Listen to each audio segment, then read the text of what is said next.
Alrighty, let's get this going. So there's a new event happening, the Great Yog Escape. As long as one of their own being is held prisoner, the old gods will band together, complete quests and collect XP. Okay, sure. Hey, what's happening here? Ooh, look at that. Cobal and Zoth. That's really cool. Okay. And got a lot of packs. Or, I mean, a decent amount of packs. Could have been a bit more. I wish they gave like a signature art in this too, but it's not bad. That's true. No more anomalies. I'm pretty excited about that too. But look at this. Cobalt Inza skin. This is going to be amazing. I'm really excited to get this. That looks pretty good. Shoot, what happened here? Yeah, unfortunately, I don't have headphones right now because mine broke at my last esports event, unfortunately. I'd like to buy that, but I'm not going to spend money on that. Oh, no way. Murgle's back. I might have to buy that, actually. I want. See, that one looks pretty good, too. I like the Murloc skins. I think I might have to get this. Here, let's see if I could, 1 second here. Let's go to this. Let's see if I can buy this. I think I might. Should be able to. And then we'll play some, I actually want to play some big Demon Hunter today. See what's my... I think I should be able to do on this one.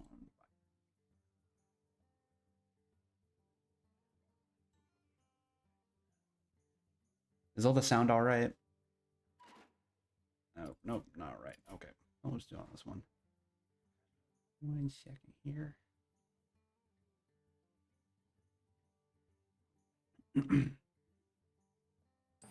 Okay, cool. As long as you hear me fine. Is the game volume a little too low?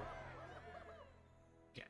I really like the Murloc skins. I bought the Druid one. I think I bought the Mage one. Or maybe I didn't buy the Mage one, but I know I did the Shaman and Druid, and I wanted to get this one as well. So now this came back, I'm pretty happy with that. Also really like this one, but I really don't want to go out of my way to buy that. We'll open up these packs too. I don't think there's anything else I'm missing from Demon Hunter, but we'll see about that. Yeah. I don't know, one on my headphones, it broke apart. I don't think you could see it very well here. It snapped off, and so I can't wear it without looking weird on my head. So I'm just having it set over here so I can have some sound, but hopefully it doesn't interfere in the mic volume, which I think it should be fine, but I'm not sure.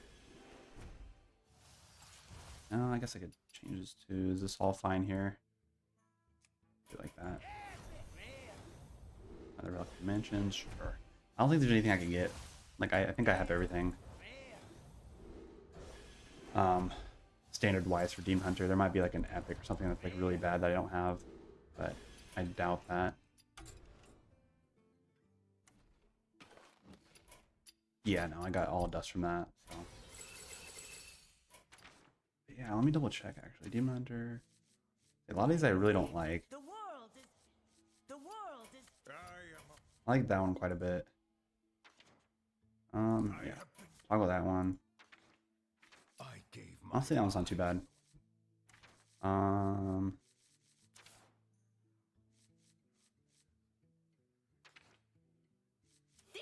actually like that quite a bit. You know, what is it? Is this the other one? You know, that one's not too bad actually. Let me see. What's the other one that comes with that little bundle thing? Where's it at? God, they need to fix how laggy this thing is. Good lord. Oh, they took it away. Oh, okay. Well, never mind then.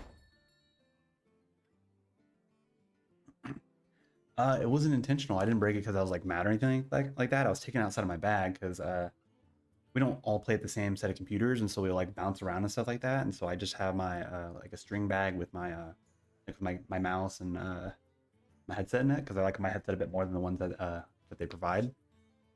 I was taking it out, and like when I put it onto my head, it just snapped. Like I don't pull it apart or anything. Like it fits my head perfectly. Like it just slips right on without a problem, and it just snapped off. And I was like, okay. And so then I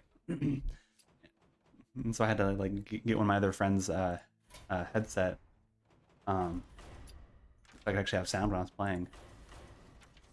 But yeah, it's a little unfortunate too. It was like a $180 headset, and that just snapped like nothing.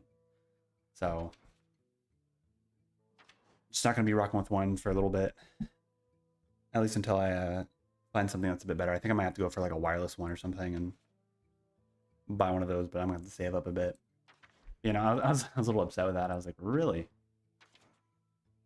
it was like 5 minutes before we played the game too. Like we were warming up at that point, and that happened. So you know, I was a little irritated with that. I'm gonna try out the new Mythical Terror and see how that feels. I'm really not sure. I guess I could just go look at an old Demon Hunter list and like make changes to it. Probably play that.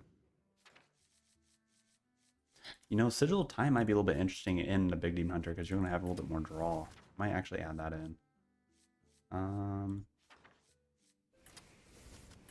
So I know there's like the Naga package. You know what? I'm just gonna do it. Let's come here and look at one of these other lists. I'm just gonna change that up. Demon Hunter. Where the hell is Hunter at? Demon Hunter. Demon Hunter list. Zylog. Demon Hunter. Here we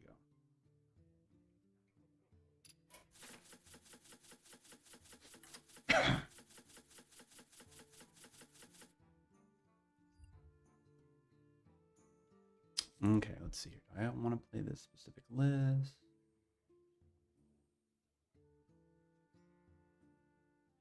Yeah, I mean, it's fine. There's no Zylog in it. Sometimes Zylog could really take games away, though, but I also want to play this guy and see how it feels. I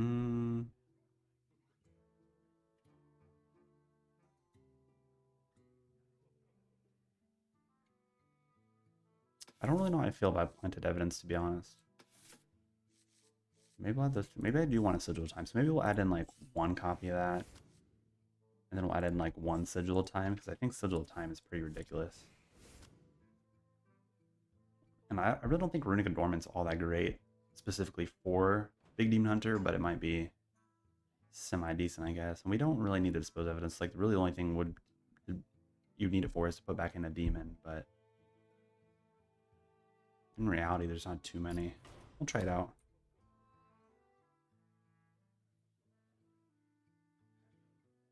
Okay. We're gonna play this list and see how it feels. So I got the deck tracker running. We're at Diamond 4, and actually I was playing quite a bit. So I bought the Cthulhu portrait, and so I was playing a lot of Drum Druid, and actually got down to Diamond 2 with it. And then I went on a losing streak. But it's not a bad deck, so we're gonna, you know, try and do our best. See how we're gonna do. I was playing a little bit earlier before I had class, and I think I was playing what deck was it? I don't remember which one I was playing. I think I was playing Pure Paladin or something like that, and it was winning quite a bit. I think probably Runic Adornment's probably something you want to keep, but judging this is probably going to be Arcane Hunter, we probably just want to mill away for just some better stuff. If we get our False Fanatic in our opening hand, we just kind of do better. Same thing with our, what's it called? The Invoker. This is not a great hand. Oh, but we do get that. It's actually not too bad.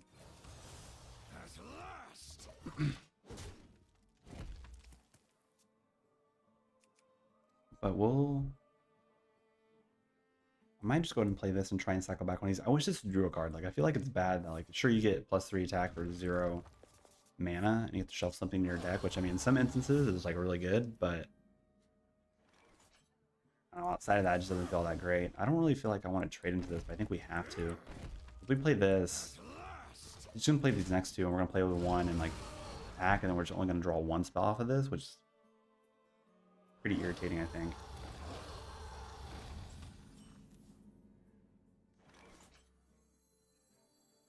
I think I will Chaos Strike here and see if we can pull something else out. And, you know, this is great. You just draw both the demons here. guess we'll do that. Since we don't have anomalies, like, I'm sure there'd be like sometimes where you get the one, you know, where you could like draw a card or like get a coin or whatever if you left one over. That'd be like the one time it'd be really great to have that anomaly. Living drop all kinds of things.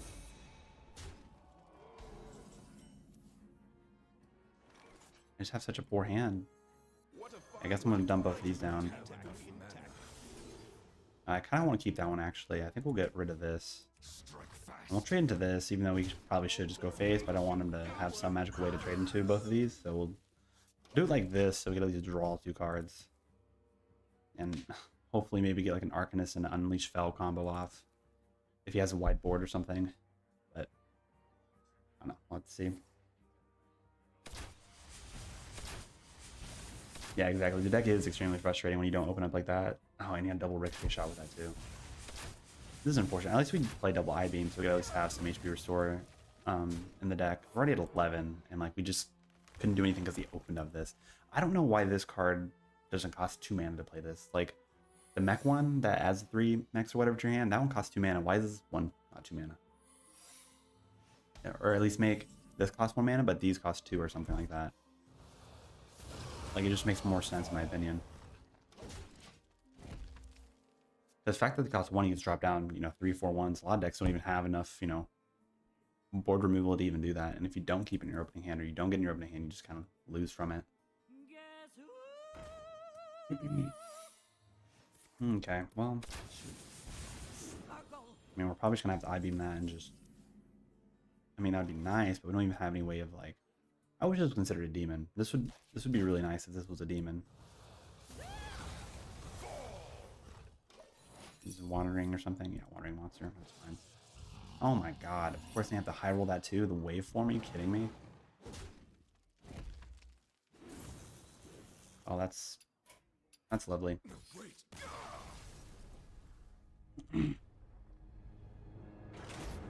Again, the big problem with Demon Hunter and why, like, you know, they should have gave it more support.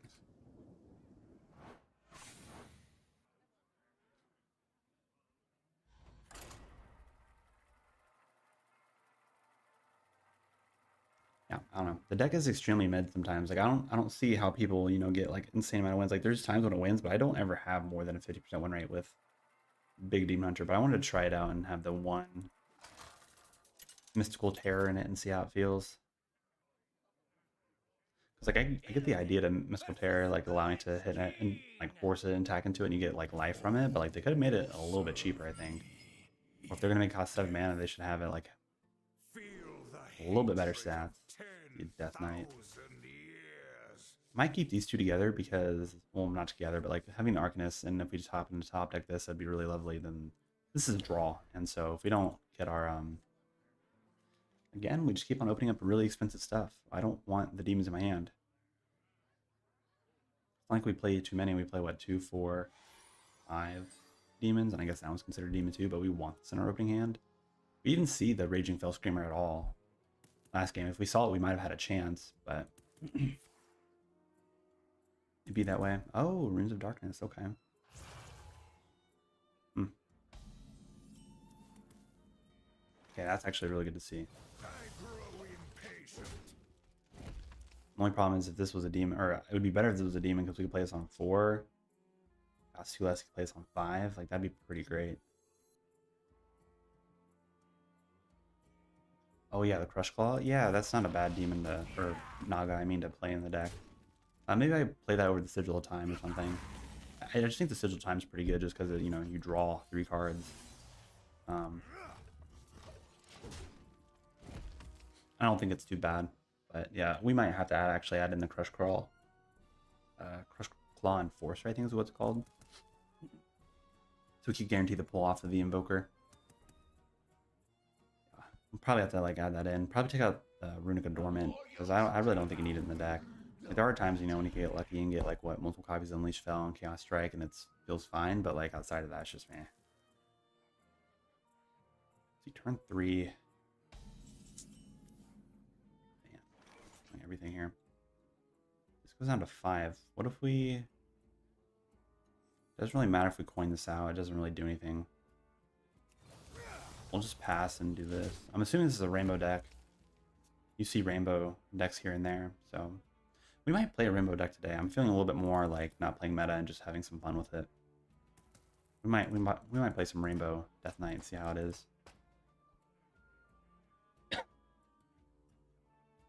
You have earned an eternity of torment. I mean, the Unleash Fell combo is really important in Demon Hunter in general. Like, the moment that rotates out, Demon Hunter stocks are going to go down. It's not going to be good at all. Oh, and it's Plague. Okay.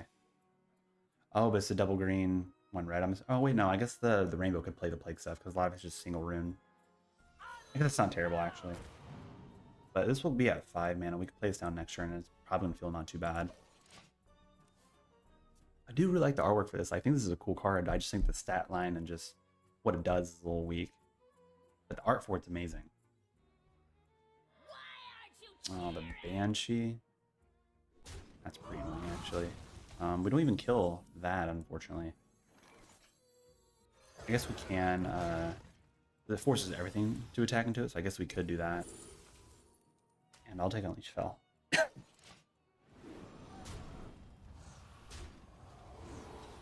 It doesn't have a 3/3 off of it, but it's better than in him being able to do some like crazy little combo with the Banshee. Even though I don't think the double Unholy and one Blood Rune Plague Death Knight really has a lot of value out of this. They just play it as a way of restoring like HP back. But I think the Unleash Fell combo is better than the Mythical Terror. I just wanted to add one copy in to see if it actually felt good for one that you play. I don't think you need to run 2 at all. Honestly, I don't even think you need to run this at all in the deck. Just wasted space in my opinion. Probably just run the other Naga over it. But I wanted to try it out and see how it felt. I'm just gonna do this and chillax. Don't really need to do anything else with it. Could have played this into one of these, but like, there's no point. We know they're gonna go extremely wide at some point, so it's better just to have these ready for that. I think next turn we're probably just gonna drop down the Yogg, and then probably wait for the Argus. My pain doesn't compare to your plague. Now this would be the board where I'm a little bit like, oh, it's probably fine just to do it here because you can probably clear it, but we could just play this and also target this. The only problem with that is I might buff it up, and that's like the only downside to it, but you never know. There might be like some crazy way to steal it and add it to our board or whatever. That's not bad. Both are good. Oh, like collateral damage. That's perfect. At the high roll. My goodness.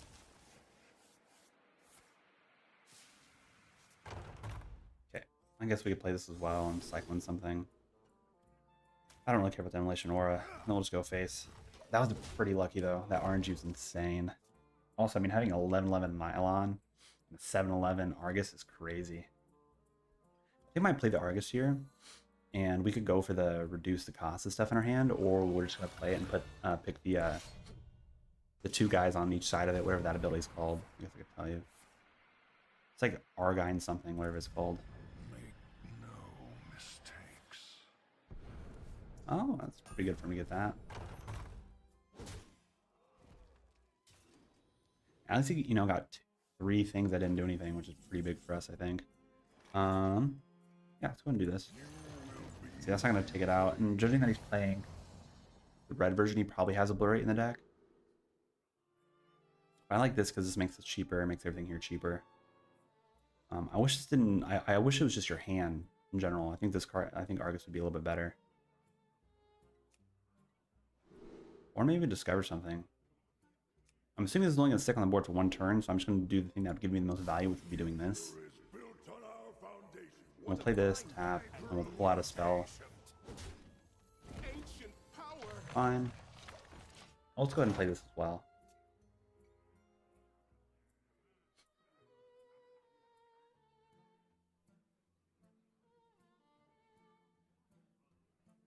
Yeah, all hell Yogg. I mean, Yogg's insane. I will never.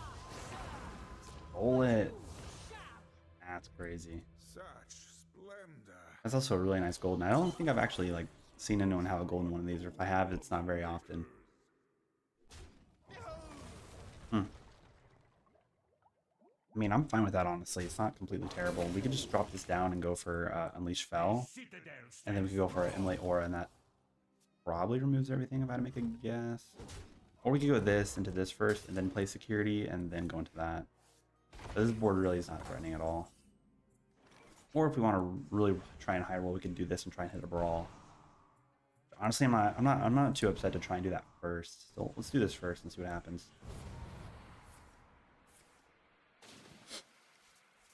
Oh, there's a demon.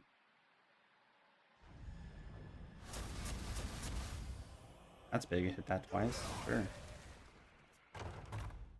I mean, that was mediocre, but it's not completely terrible. Gifts of the arcane search within me.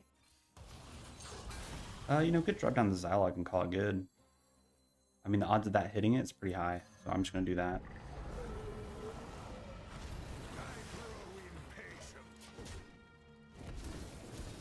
Yeah, we got it. It's fine.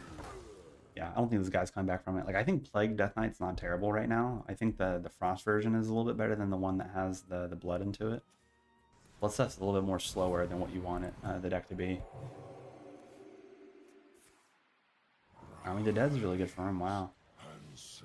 Oh, that's too bad. I got burned. The No Muncher probably would have helped him quite a bit there. Oh, I feel bad for the guy. That was quite literally his answer there. The No Muncher, and that had the double stats, so it would have been a 10-12. Man, that's unfortunate.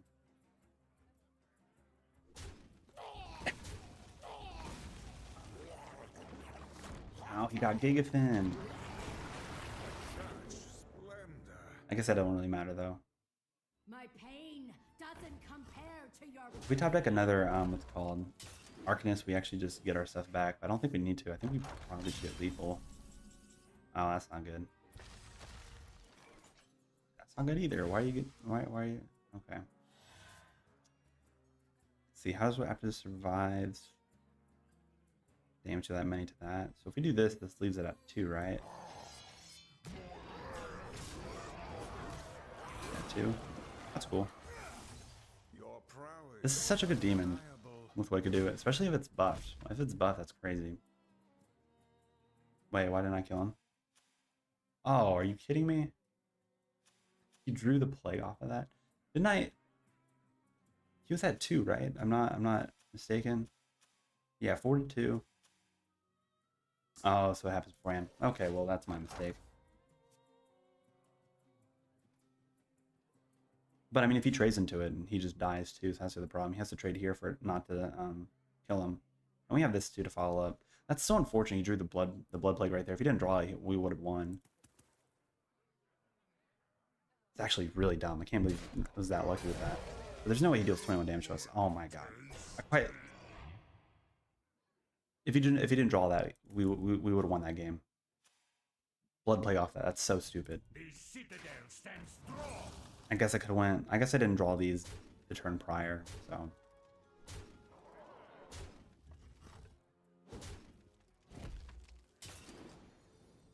That's beyond irritating. Oh my god.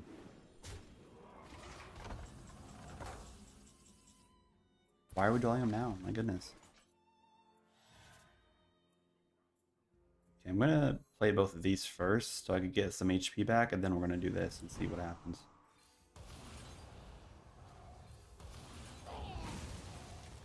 Oh, I guess we could actually win off of this. So we'll wait to play this, but we're going to target this, I think.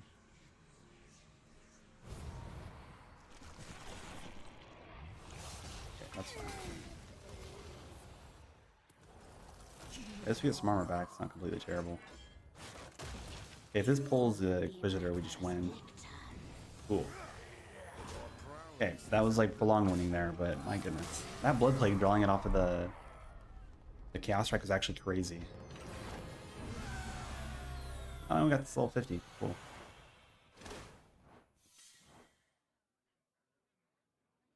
Let's see, I'm not actually sure. Did we get anything right out the gate for that?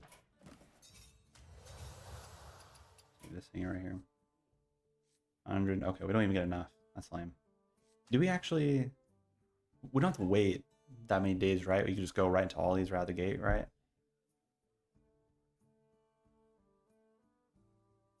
I'm assuming that's the way it works. He must have felt good about it for a turn there. Yeah, he kind of made a comeback there. If he didn't burn the 10-12 there, I think we would have been in trouble actually. Because if he played that, maybe we would have an answer for it. I don't know. Oh, I should have added in the Nagas before we started this game. I forgot about that.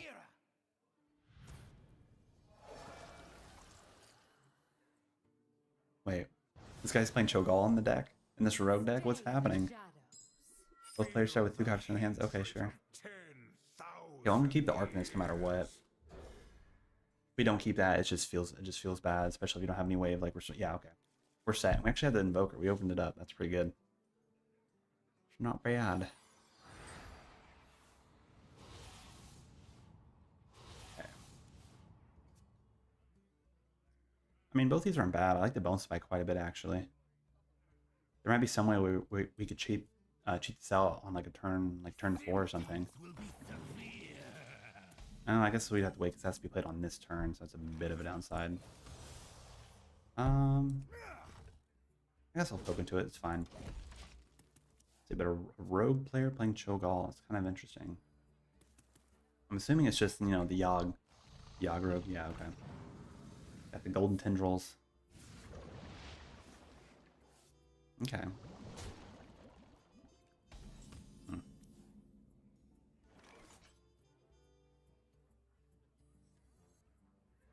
I think I'll do this first and see what we could get. I mean, making this cheaper is honestly not terrible. Also put the minion on the board too. Yeah, those 2 going down in mana, I think it's fine.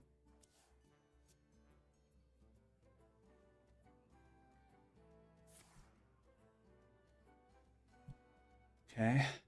Potion belt's fine. Yeah, it's gonna be pretty weird when Potion Belt rotates out because I'm pretty sure it's up next for rotation. I think Rogue's gonna lose quite a bit of power, and what's gonna I think everything's gonna lose a lot of stuff. Like losing this whole Unleash Fel Arcanist package is gonna be a pretty big hit on Demon Hunter and survivability for what it can do. What a find! Ancient power. I guess in in reality we're gonna be getting other cards by that point too, so it's not gonna be that big of a deal.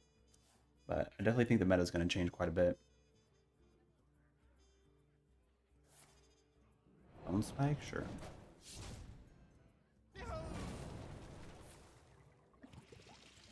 Easy concoction. Okay. Unless you low rolled on that, it's nothing too crazy. It's going to affect us at all. See, we got 2 more to play. Do this.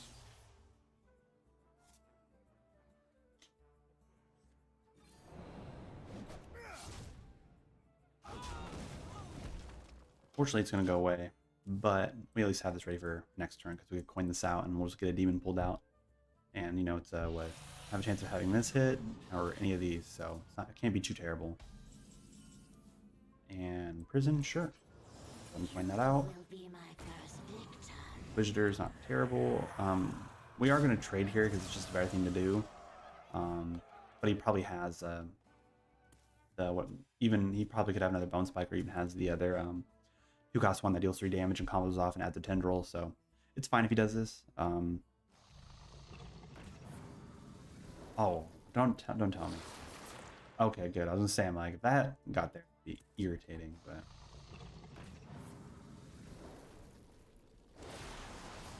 okay. Whenever I play these, they always hit the tendrils. They don't actually hit anything on my opponent's side. I'm never lucky in that sense. Turn 6 though. What do I even want to do for turn 6? Like, this is going back to 7 mana, which is going to feel really bad. Yeah, we really just need to take out the Mystical Terror and probably put Runic Adornment, or I guess the Sigil Time, and add in the other Naga. We'll do that after this game.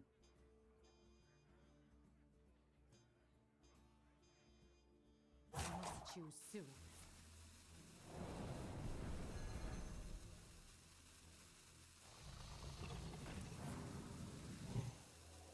Well, you know, at least it's removing stuff for me. That is a little annoying. Well, never mind. We just pull that out right there. Okay. So we're going to be doing this.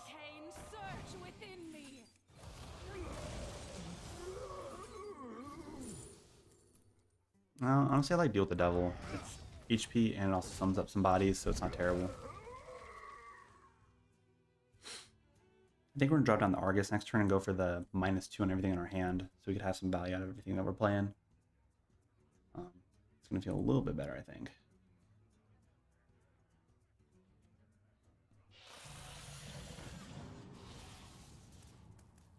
Okay. Eye of Chaos. He has like all the eye stuff. Golden. And a Blood Boil. Unless he's not getting too much value out of that. Breakdance, okay. Is he gonna trade into that? Like, I don't think he's gonna make that trade if he's okay, yeah. Cool. You know, this is probably gonna get killed off pretty fast, but making all this stuff cost cheaper is gonna be really big on us anyhow, so we're gonna go ahead and do that. This costs 5 mana, all this is cheaper, so I think we're set. No, honestly, it might have been better to pick the multi-strike rather than the Deal with the Devil, so we could attack a couple more times with Inquisitor. So that probably was our win condition there, was actually picking that card over this.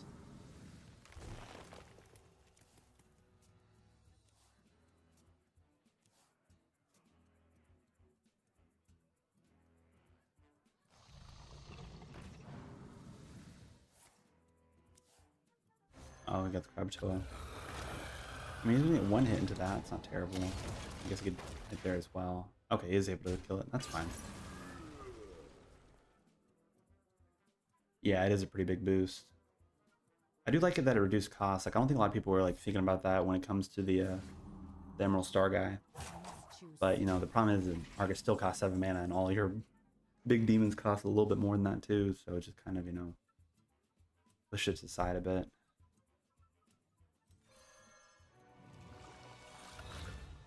Okay, give some more RNG.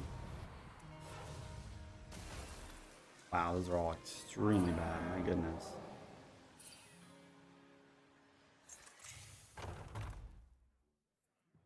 I mean, that's not terrible. Okay, well, there's a multi-strike. I'll take the multi-strike.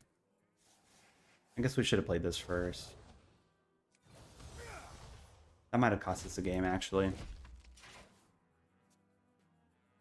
It's really unfortunate the Yogg didn't actually do anything here. Probably could have gotten away with playing this and restored some HP, but we are at 27. I mean, what more can you do? That's 10, 17, 18, 20, 21, 22. Oh, that's probably lethal there then. Yeah.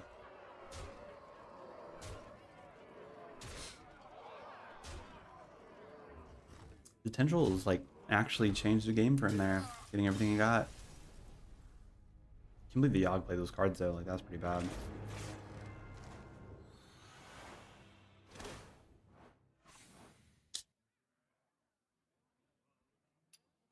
Yeah, that's irritating. Oh, we have to wait 13 hours. Okay, well, shoot. I don't like how there's an end time to that. Like, if you really want the portrait, you should be able to go and get the portrait fast.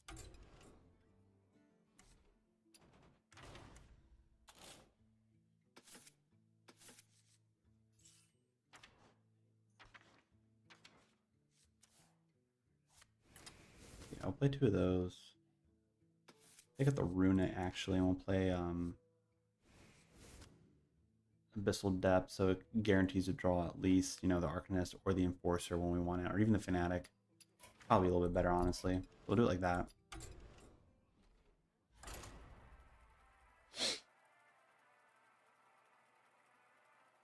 Yeah, 9/9 into Krakatoa, it would have dealt some damage. And then he probably would have had the Garden spell, or whatever that's called. The versus Celeste. Jarin Garden, I think is what it's called. I still think would have had a lethal off of that. Because he still had a full hand, and he didn't play anything else, really. He just played that one card. So, a little unfortunate, but it's fine. I'll keep the Fell Screamer, because if we do open up any of our demons, it's not going to be 2 that... Oh, okay, well, we got Abyssal Depths. So 1 copy that we run in the list now. So it could pull either a Fanatic, our Enforcer, or actually it'll draw the 2 cost, so it'll actually pull both of these out of the deck.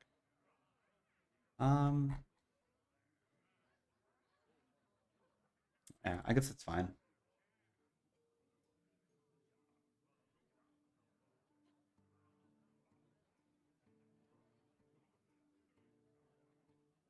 I've been running into a lot of control mage lately, like the 40 card version, and the only time I really lose to him if I'm playing a deck that just, you know, needs like a big burst, like Drum Druid for example. Like I kept on losing to mage because they would just be able to like, you know, live every time I'd play Drum Circle. But like any other deck I was playing against the control mage, we just did fine against them. Wait, what? Does this guy play Cho'Gall as well? Like, let's... Ooh, yeah, let's see what this guy says. Seafood draws close. Huh. You'll make a splash. I like that a lot. You lack all shellfishness. Shellfishness. That's cool. Come on, let me do it.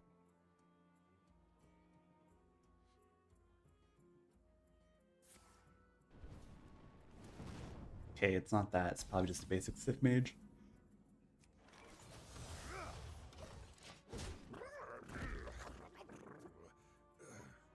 You are a champion of great promise. A flounder. Flounder. That's funny, actually. I am grateful. Yeah, we'll go ahead and draw our two Fossil Fanatics out of the deck. You better call the sturgeon. The Sturgeon. That's kind of funny. Yeah, I know, it's a nice voice on the portrait. I definitely feel like they always do really well with the Demon Hunter portraits. Like, they're never, like, hit or miss, if that makes sense. I mean, there's really no point playing this. We're just going to do this, I think. What a find! And fully intact. I don't do it. Power! Not bad. Make it a rusher guy? No. Same time I want the demon, but at the same time I don't, because it could summon off of that. I don't really like that, so I think we'll just go for the security. It's going to react a little bit, and we could like pick the Wayward Sage there too, but I don't really care about this getting reduced or the Chaos Strike getting reduced, so it is what it is with that.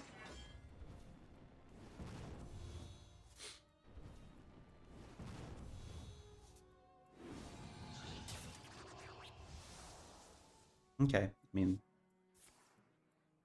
Oh, and it's Frozen Touch? Wait, is that going... Okay, okay. Yeah, I mean, I guess that's fine. Not completely terrible.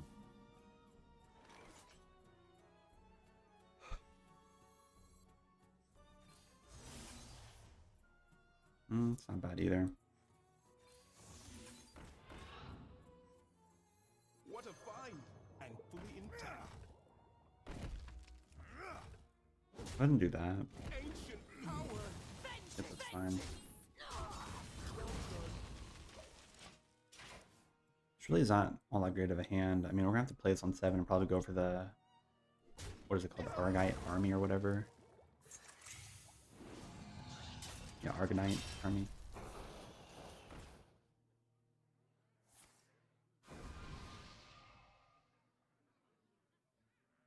I really wish this was a demon. If they made this a demon, I think this card would be played a little bit more. I mean, I think it is and played in every single Demon Hunter list, but like specifically Demon Hunter or the big Demon Hunter list would probably will have more play time. Oh, okay.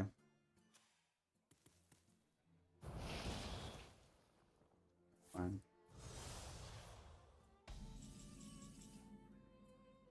Okay, that's not too bad.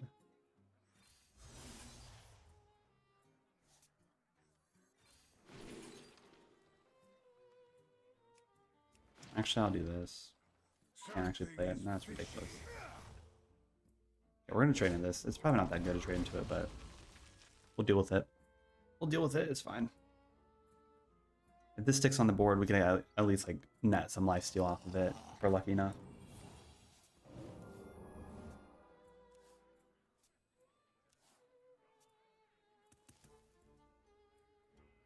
You better call the sturgeon.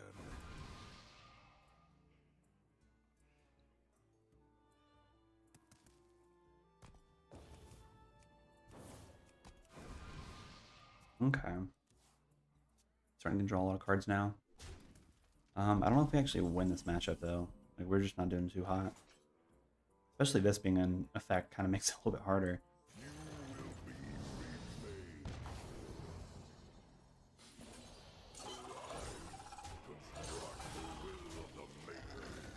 Okay, slight chance you can't deal with this right out the gate. Be able to restore some HP back up.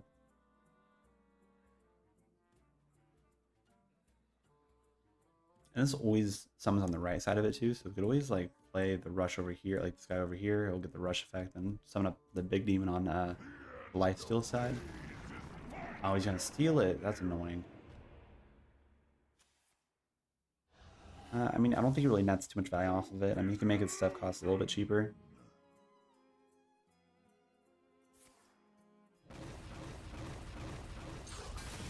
Wow, he got eradicate, or yeah, eradication from that. Okay, well. The future is built on our foundations. Did you do the reduce one? Why didn't it say the effect? Okay.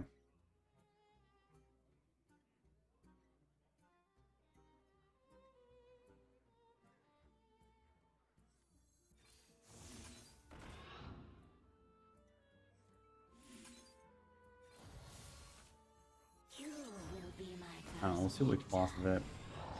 Honestly, the best one to pull.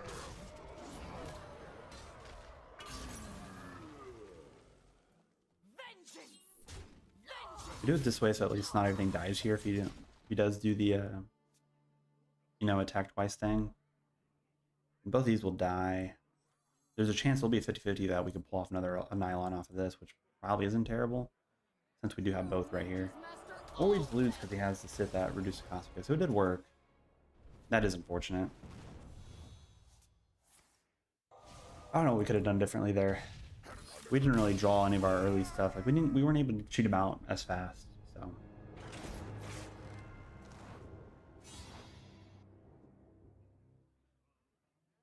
yeah, I mean that's what it is. He really just got the nuts with everything.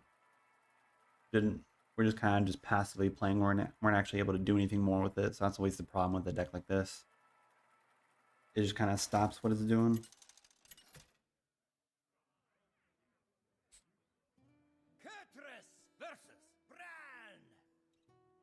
Okay, another hunter. I don't know if we beat. We probably don't beat him again. We're just gonna hard mulligan for our what's it called, enforcer and our fanatic, and we don't get it. Why do I add it to the deck if I'm not gonna draw it? Like, it's just sitting there. We also played against 2 decks in a row that played Cho'Gall in it. Like that's also weird in itself too, and they also hit the anomalies too when they play it. Interesting. Because that was a Sif mage that played the Cho'Gall in it. The living drop all kinds of things.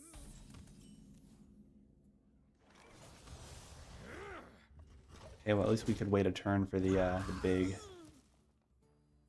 4/1 plays. My goodness. Yeah, we're gonna wait until he plays all 3 of them, and then we'll do this. Ooh, that's big. Yeah, I'll go ahead and play that. At least pulls out 2 things out of our deck.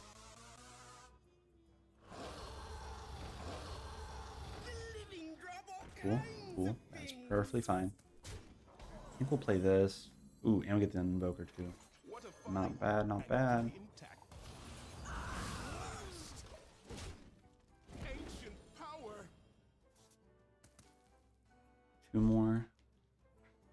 Turn 5, we might play this into this, maybe. And that will cost, go down to 1, but this will cost 4 mana. We could play like I-Beam and then to this, and that should be fine. I am gonna, here actually as well, we're wanting to do this. Okay, we'll do that. Strike fast. Act first, see what we get. They will break upon the sand. Ancient power. That is annoying actually, okay. Unleash hell.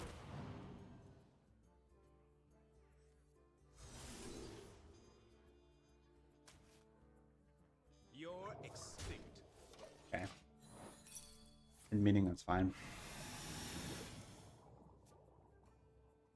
Young already? No, I mean, I've just been tired. I've been busy, and so just tired in general. But I mean, the stream will end probably around the same time, around 3-ish. I do have to work at 3:30. So that'll you know, run into this, and I also have another tournament or like a game for Overwatch at 6.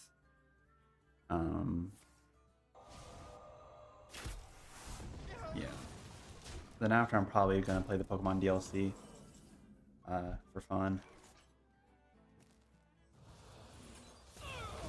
Did he main deck? No, we got that off. Okay.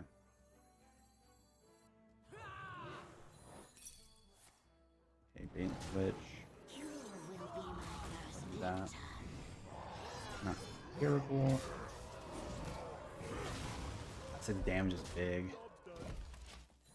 I am debating this weekend doing a DLC stream because I haven't played the DLC yet, and I've honestly have not looked into too much information for the Pokemon DLC, and so I'm kind of wanting to play that. But the problem with it is you know, uploading stuff like as a video, it's gonna mess up the algorithm, and so then my Hearthstone videos won't get shown, or the Pokemon videos won't get shown because no one watches my Pokemon content. Like, I know I got like some views out of stuff I've posted, but like I don't do it enough. But I think streaming wise would be, you know, not terrible. But the problem is, you know, actually having people watch it. So again, because most of my audience is Hearthstone, not Pokemon at all. Because, you know, I just much rather, you know, play the game and actually have, you know, some people at least semi enjoy it, you know, while they're watching. Add this on the right. Yeah, it'll be the lifesteal. Not too bad. We actually take that out if we do the Fog Knight Army. So that and that and that. Yeah, it's not too bad. But I'm really excited for it. I like Empoleon got a new ability. They gave it competitives, and so it's going to be like semi more decent competitive play, which I really think is cool. And then also I just like all the Pokemon that they're doing, so because I love shiny hunting and everything like that, and so that's something that I really want to do again, because I don't really play Pokemon as much as I used to because I've only been doing Hearthstone stuff.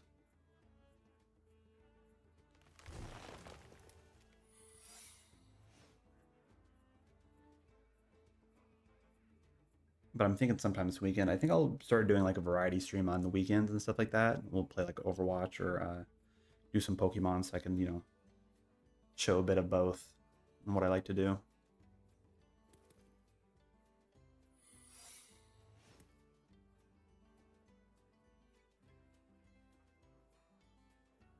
Just a little time pressure.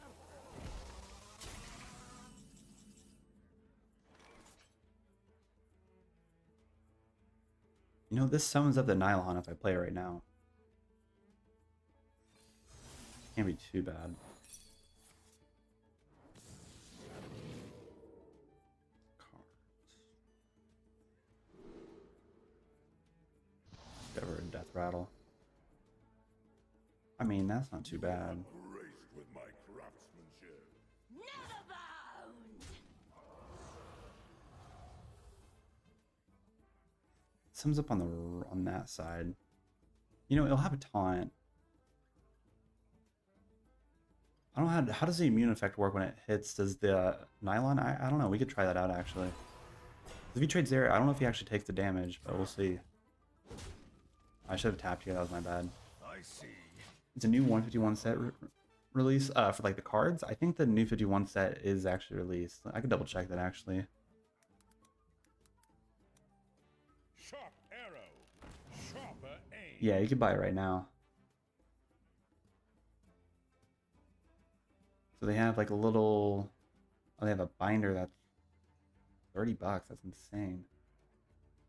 They have a booster bundle. Oh, they have a Elite Trainer box with the Snorlax on it. Actually, looks pretty good. But yeah, no, it's pretty pricey right out the gate. The booster box is like $400, which is insane.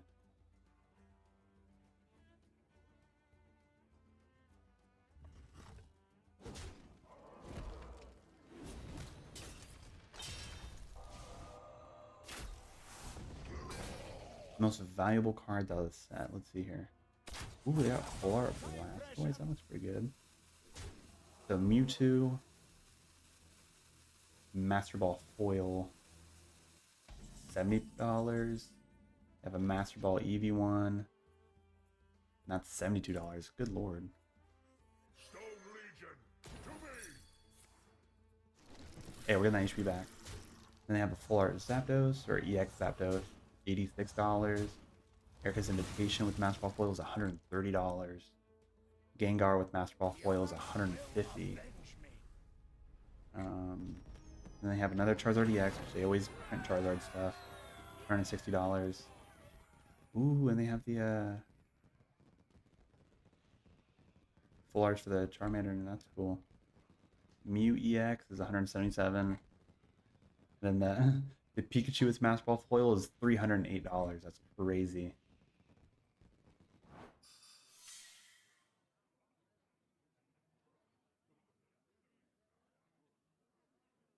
Yeah, the 151 set's not too bad.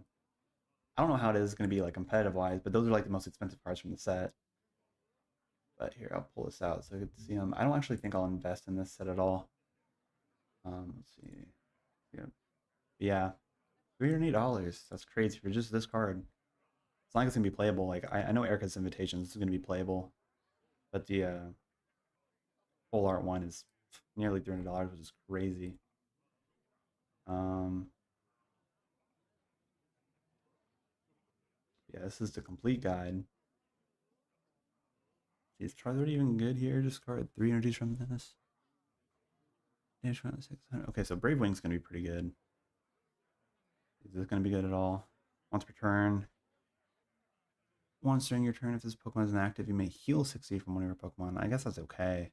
348 is actually quite a bit of HP. Once active Pokemon is now confused and poisoned, that's actually pretty big. It's not too bad. Let's see, Blastoise here, Solid Shell does 30 less damage from attacks. Not too bad. Discarded up to 2 basic energies from your hand. This does 140 for each discarded. Holy crap. Blastoise is going to be able to tear through some stuff. Good lord. Butterfree, I doubt Butterfree's going to be all that good. Yeah. Bark. See, his Ninetales going to be useful at all. Just a basic burn effect. Okay, nothing good there. Wigglytuff might have into something. If this has a special entity attached to it, get the 100 plus HP. What the heck?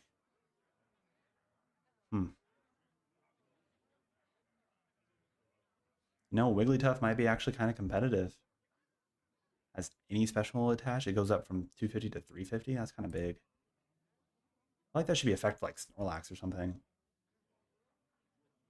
Let's see, Alakazam any good? Does 3 damage for each of your opponent's bench Pokemon. Oh, 30 more damage for each of them. So, you know, my Jackson pretty good.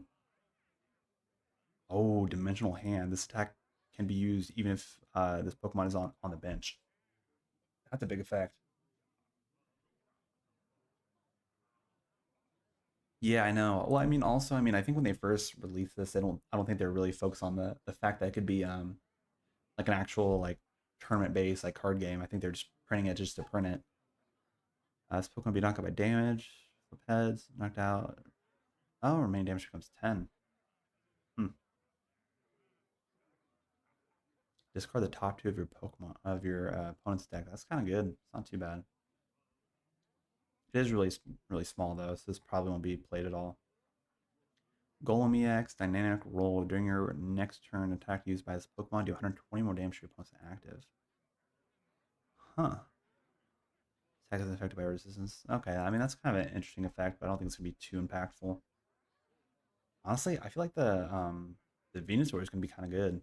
It's that basic attack. It's only 3 energy to do that. It's pretty easy to make that happen.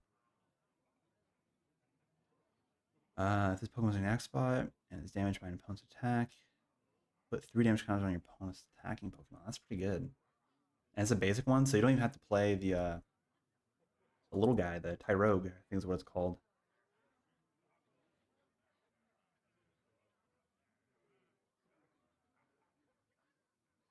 Whoa. Okay. There's gonna be some like stocks or fighting types happening because you just put one on one energy. This deals 10 damage to everything on their onto their bench and everything like that, and then you get to swap out. That's pretty good. And what's a recon? Oh, the retreat is 2 though. It's not all that good. Hmm. I guess you could give it like the balloon or something like that. Should make it a little bit more interesting. Higatsan. Draw 3 cards. That's not too bad. Flip 4 coins, it does 100 for each heads. What? Those things could like potentially deal 400 damage. That's kind of cool. And it's a basic one too. So you know you could probably just run like one copy in your deck and that'll be pretty solid. Yeah, it's not very good. Ditto. That's not going to be played. See, what does Gyarados say here? When you play this card from your hand evolved, you may discard the top 5 cards of your deck, and that's really good. Oh yeah, the Zapdos apparently costs like $200. Or at least the full art one is. So what does it do? If this Pokemon has any, it has no retreat cost. That's pretty good. Multi-shot lightning. This type does also does 9 damage to one of your opponent's bench. That's good. Being able to damage the bench in the card game, you're able to like take more prizes, and so that's like this is going to be a pretty solid card for any type of like lightning deck. Dragonite discards how to go to your deck. Your Pokemon in play have no retreat cost. Really? Say Giratina decks are going to be really liking this card then. See what it's got to do. That's okay. Restart. Once per turn, your opponent may draw cards until you have 3 cards in your hand. Okay, it's not too bad. Choose one of your opponent's active attacks and use this attack. That's kind of cool. Genome hacking, that's neat. Let's see. And this card is like a $300 card. Your opponent raises their hand, put a basic card into your opponent's bench.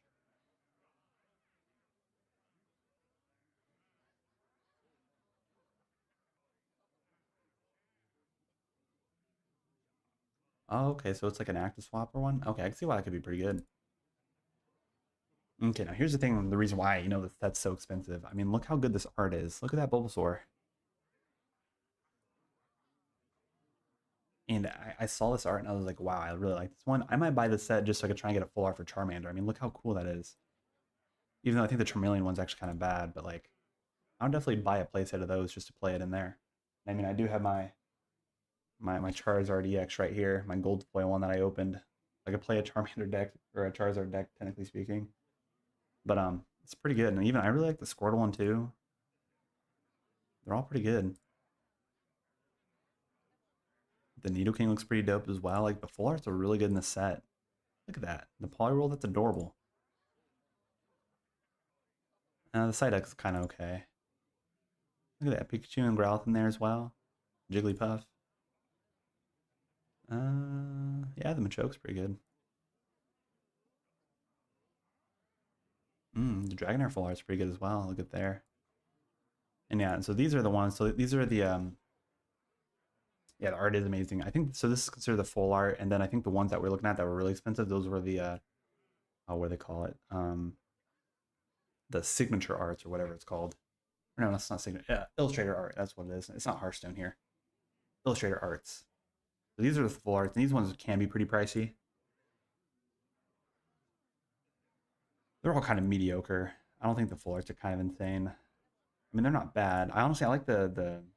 I believe these ones are. So these ones here are the illustrator arts. The ones that are like that. Those are illustration arts. These are full arts. Actually, wait. Does it tell you? It does not tell you. Okay. But yeah, those should be the full arts. These are full arts, and these are the signature arts or whatever, or the illustration arts. Yeah, the Venusaur's pretty good there. Charizard's not bad. I don't know how I like it compared to like the gold rare that I have, but it's not bad. And so this one's like an $80 card. The Charizard one, I think we said it was 100. I think. I don't have it pulled up anymore. But this one apparently is like a $200, $300 card, but it does have Moltres in there too, so that might be the reason why. So here's the gold foil. So that's Mew, and then they have Switch. Guess that's okay. Oh, Snorlax is not bad. Whoa, that Muse looks really cool looking down on the city. That's dope. And okay, so these are the oh, what's it called? Where's my little? I don't even have my pamphlet anymore. Okay, I had a little like guide that told me the different little art styles or that they have and the reason why they're like more rare. But these two here are probably gonna be the harder pulls, like less than like a 2% chance pull rate or whatever it would be. These are like the super illustrated rares, whatever they're called. Then also, those are the basic energies there. Okay, and these are just people opening it. So this is the other thing I was telling you about. Like, so this is what I bought to get my Charizard out, and I got lucky getting it. But I think the pull rates are better in these than it is in the booster box. So if you bought like 3 or 4 of these, you're more likely going to get, you know, one of these like more expensive ones. Like any of the hyper gold ones are pretty expensive in general. But like even getting the nice like super illustrated art ones are gonna be really good as well. I might buy one and we could open up like a live on stream, but we'll have to see about that. Yeah, they're pretty expensive though. They're like $55, so that's like the only reason why I might not buy it. Oh, so that's the signature that you get with the set. Which honestly, I kind of wish you got the Charmander out of it, or you had a chance of getting like all 3 of the starters with the full arts. But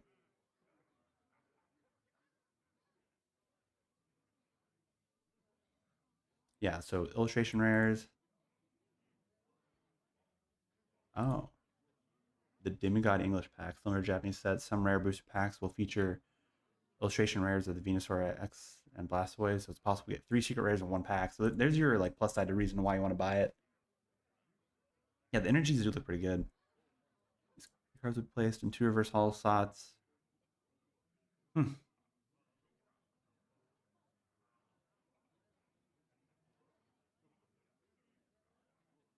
Oh, okay. Hmm.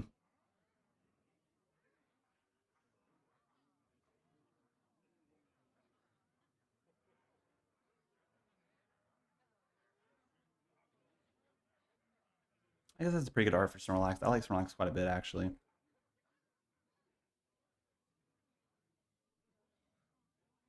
So they'll have this little set here, but it doesn't even have the full arts in them, so it's not really worth the money for that. They had the binder that was like $30 from what I saw. It's not very good.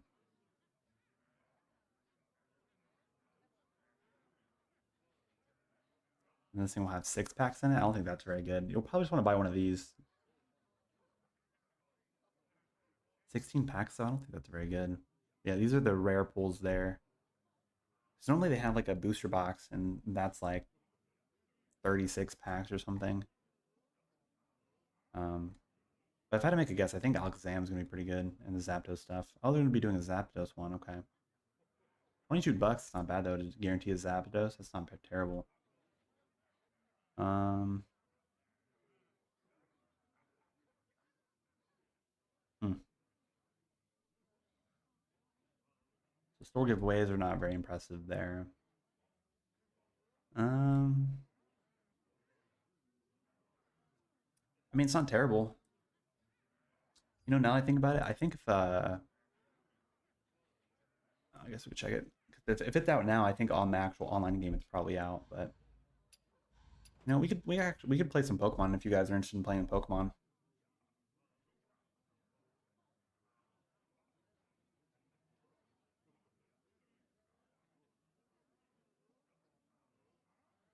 Is the stream working?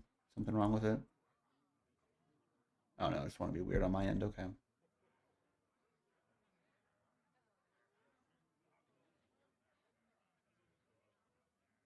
Yeah, here we'll do that.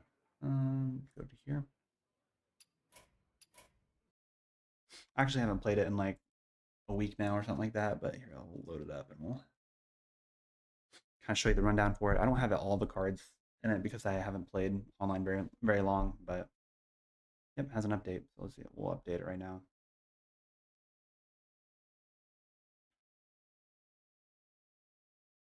Hopefully don't have me re-sign in because I don't remember what any of my login is for it. See, release notes. Yeah, so the new 151 expansion's out, updated several foil cards, support for visuals, indicating coin flip results, bug fixes.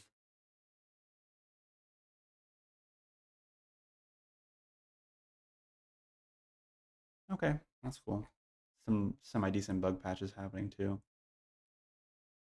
I don't think their client server is all that good looking. Like the board itself looks pretty bland and like very mediocre. And like all the entering stuff, it's like in the middle of everything, and it looks just not very visually appealing. Um, Compared to like Hearthstone and stuff like that, which I think they need to work on that. I think they'd retain more players if they did do that.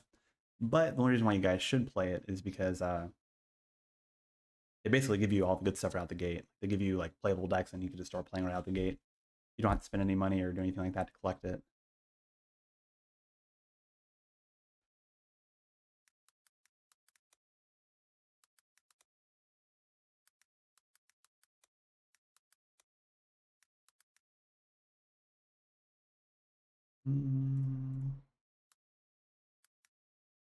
Let me switch up the title here.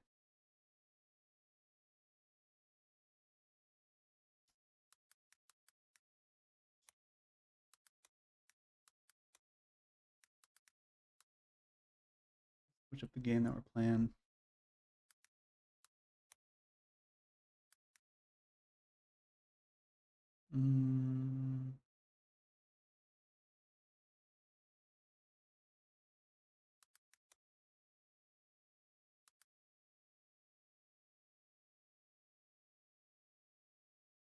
Is it like what through Pokemon Live or something? What is the tag for it?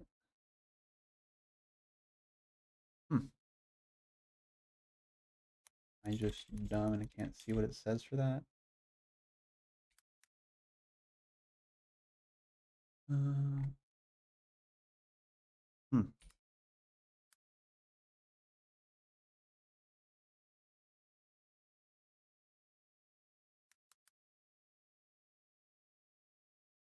Oh, there we go. TCG Online. Okay. I don't know why it was taking forever to look at that.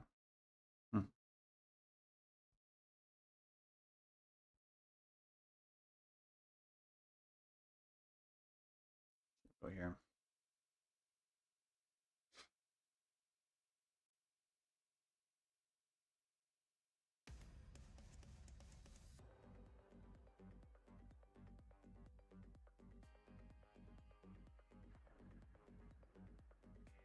It's taking a while to upload. I don't even know if I'll be able to open up any packs actually, so we'll have to see. Or if they just give you all the new cards right out the gate. I don't know. It's all kind of different. Okay, so let's see. 151. Check out TCG Online. Okay, sure. It's the fray. Pokemon X special type stuff. I already know all this. Why is it? Let me go through all this. Okay.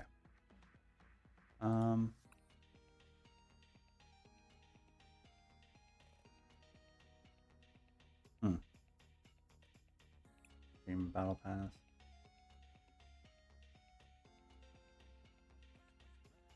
I think nothing like that changed there. Oh,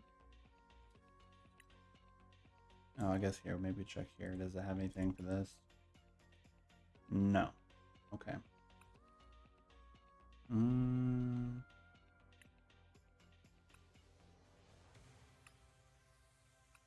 Let's see, where's that? This. 151. No.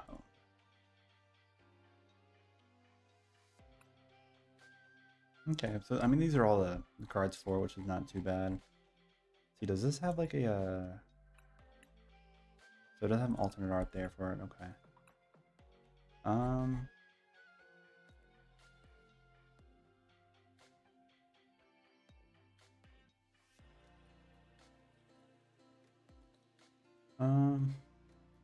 Man, I really don't think anything's here like actually like worth going on my way to play.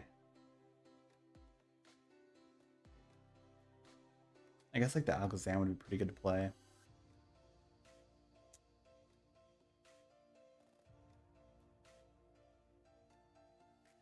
I do really like the Venusaur though. 600 though to make those. 12 for that. How much is it for this art? Wow, that's actually pretty nice. Oh my god. Expensive. This has to be pretty good. What's the they don't have the okay, here we go. I mean that doesn't look too bad. I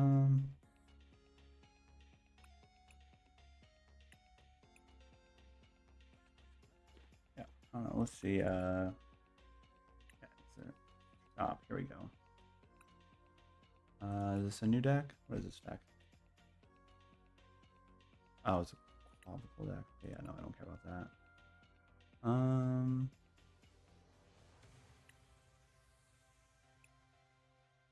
Crown Center.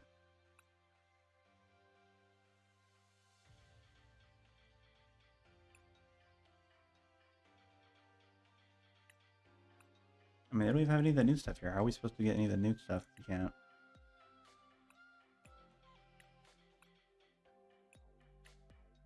Hmm.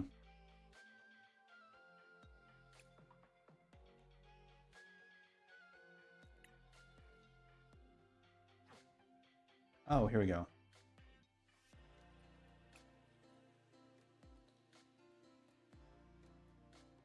Can I even buy that? Does this cost money? Yeah. The other thing with this is like you don't actually spend any money on the game. Like they don't have an option to like do that, if that makes sense. Like there's no like currency or anything like that. Like you just like there is currency, but like, you know, not to that extent.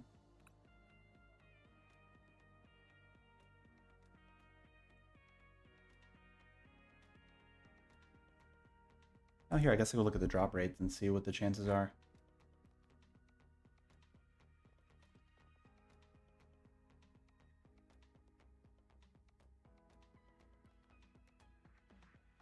Oh, it doesn't give me percentage. Okay, well, never mind.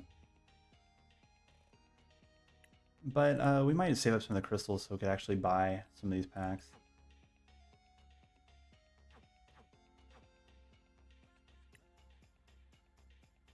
But here, we'll play a... Let's see here. Let's go ahead and delete this. So we'll play this Lugia deck first, actually, because I like this Lugia deck, and I'll show you how to play this one. Yeah, because then you actually have to like really like grind it to get the cards. But they do give you like all those decks I have right there were all given just for free just to play it. So it's not actually too bad.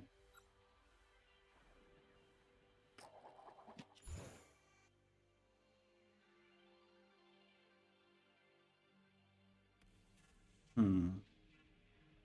think I want to go first. I think I'm okay going first. What's this Lugia deck? But this deck is very interesting because Lugia is not a bad card at all. This is actually a terrible hand, my goodness. Oh, I have not seen this board yet. But here, do you see what I mean? Like how like basic everything kind of looks all around here, but then right all here is very interesting. Like it's just so bland all everywhere else, which I don't like about it. I think I might move my green screen up a bit.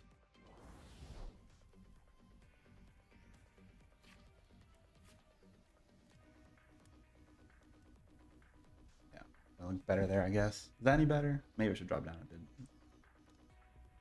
A bit. Yeah, I guess it's fine. We'll leave it right there.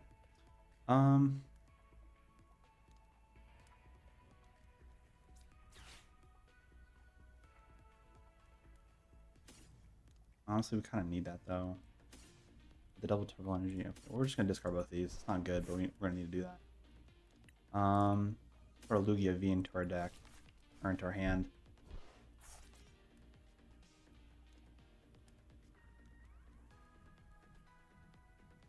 We'll do this as well.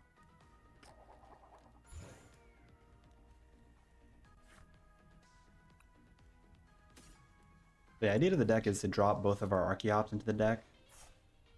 And then you could search your deck for up to 2 special stuff and put them onto this and basically, like, you know, turbo this out, if this makes sense.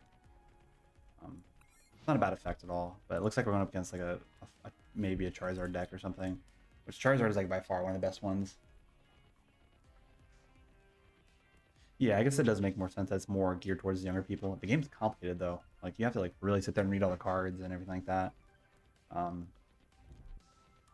And there are a lot of combos that you have to know.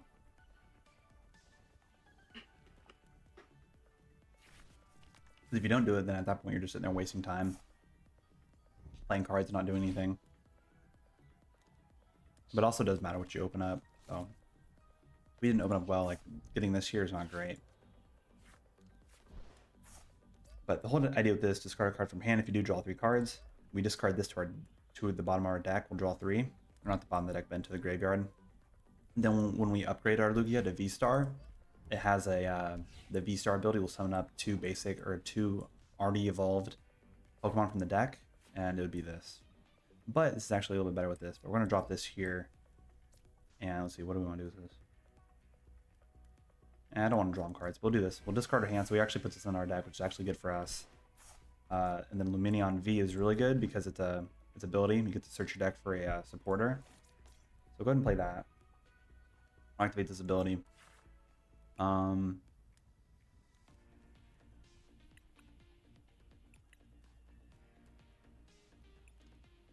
think I might want Judge, honestly, but honestly another one of these might not be terrible. But here, let's see, what do we have in our hand? We have our Serena.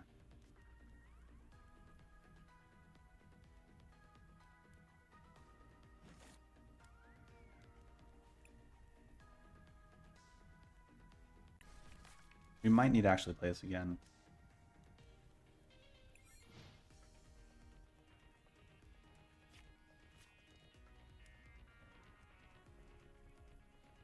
Yeah, this card here, this is like the super illustration rare, and this card by itself, like in like an actual card, like if you like open up the pack that this comes in, is like a $200 card. Oh, and he has a gold, the gold foil Charizard. It's pretty good.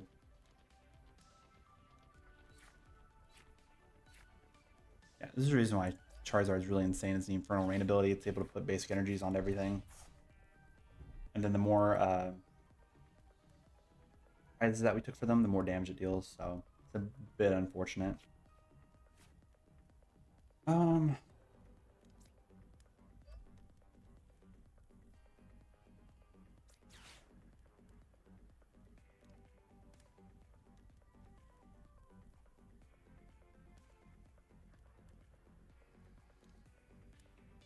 does it let me choose? I want to pick the other one.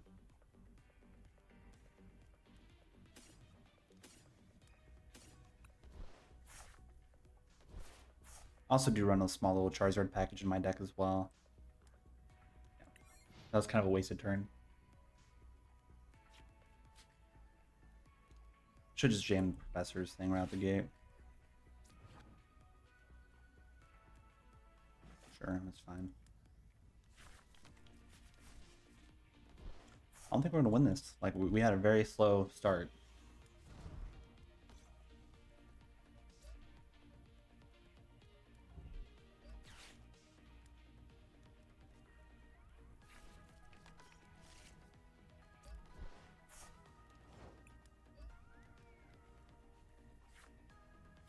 Hey, wrong card to get.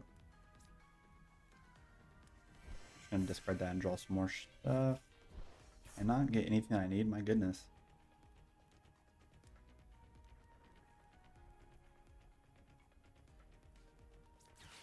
Okay, well, I guess we're gonna do this and flip a coin.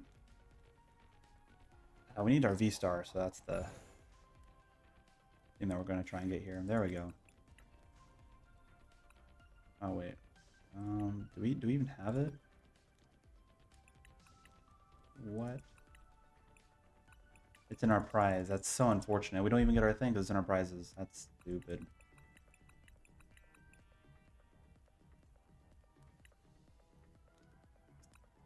That's really dumb. Yeah, so in our prizes, so that's the other problem with this. Yeah. Unfortunate.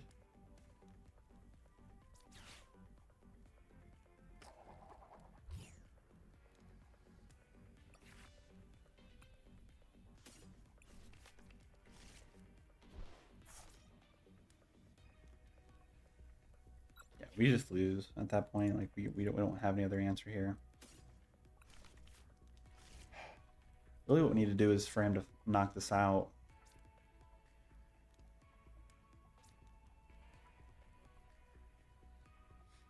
I don't have a way of winning this. I'm just gonna concede. It's just wasting time at this point.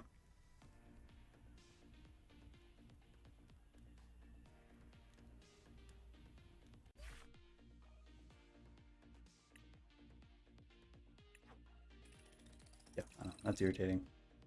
And I lost a lot of points for that, my goodness. We'll just set our Charizard deck to active and we'll play the Charizard because Charizard's way more consistent right now. And I'm sure once everyone starts collecting more the 151 set, that there's going to be more Alakazams that come out, because being able to hit the bench stuff is, or being able to attack from the bench is insane. I'm not even sure. Is this? That sounds a bit better. I don't know if you can hear the sound at all.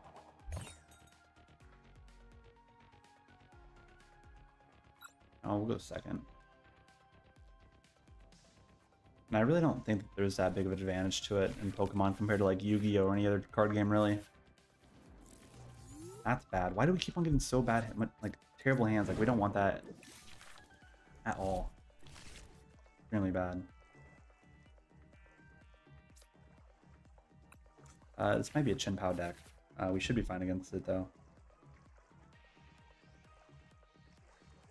The other crazy thing is like the Charizard from this set, like the yeah, that's fine. Oh, he got a Squirtle.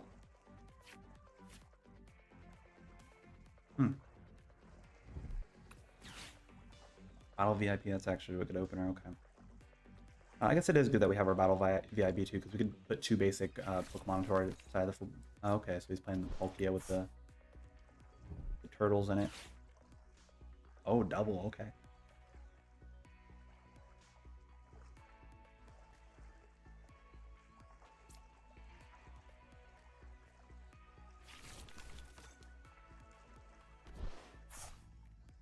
No, Withdrawal's kind of insane. Flip coin if heads, you don't take any damage. This thing could sit on the board quite a while. Radiant Greninja, sure. Fine. Man, this guy had a really insane turn. I'm just getting like extremely unlucky with all this. My goodness. Okay, we're gonna battle VIP first. Let's see, what do we have in our actual thing here? So we have that. We have 3 of those. Okay, so we're fine. Okay, so we're gonna do this in Arceus, I think.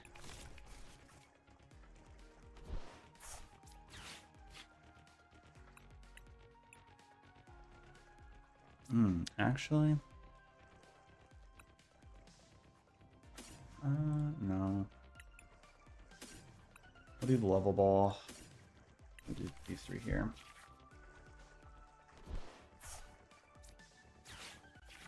We could find our one Charmander here, actually. I guess we didn't need the... We do have a rare candy, though. Actually, we're going to do this. Since we have the rare candy, we could actually evolve into our Pidgeot. Not on our first turn, unfortunately, but...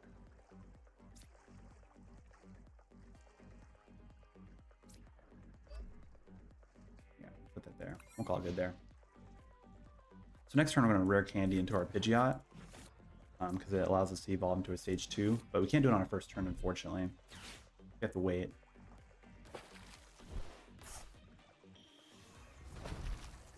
Okay, there's a V-Star, which I don't really think it really matters.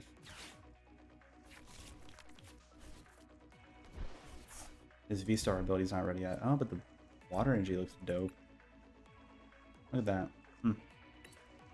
Guy's got a blinged out deck. Not as big though, it's actually gonna ruin our play.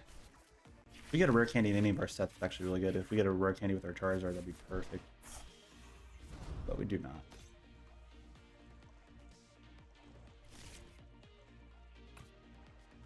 I mean, this hand's basically useless now. We had a really good hand compared to this. We could have gotten a Pidgeot, and then Pidgeot's ability allowed us to search a deck for a card, and we could find our Charizard that way.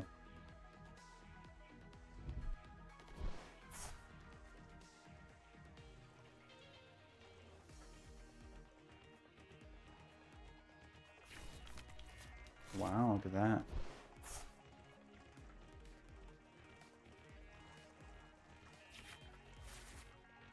Okay.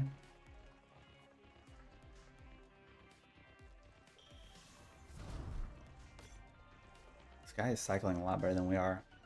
I don't know if we're going to actually win. We might not win any games. Unfortunately.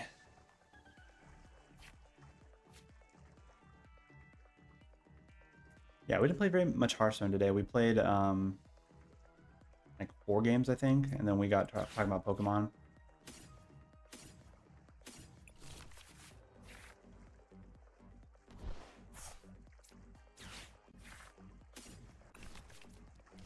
Search out that.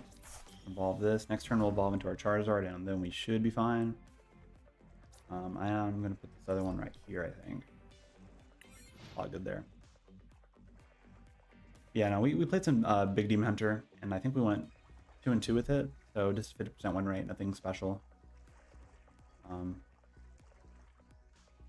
then we started talking about the new 151 set, and we looked at like all the art for it and stuff like that. And then I was like, well, you know, if it's released, you know, the actual cards, that means released on the actual game. And so we started playing that. But we can't actually get any of the new stuff. Like this guy's playing some of the new Squirtle stuff in a Poké deck.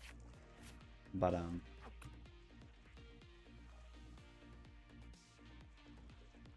unfortunately I can't get any packs, so I'm getting any of the new cards. But we'll play a little bit of this. Honestly, we might just switch back to Hearthstone because our luck is not doing too hot with this game right now. No, that's fine. He can pull the Pidgey out of there. We don't care about it.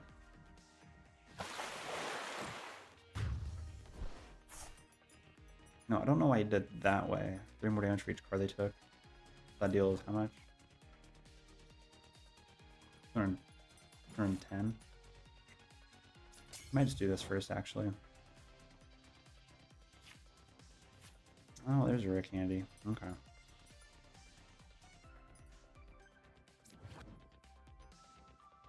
Turn on 10. We can evolve here. And since this, I'll do this.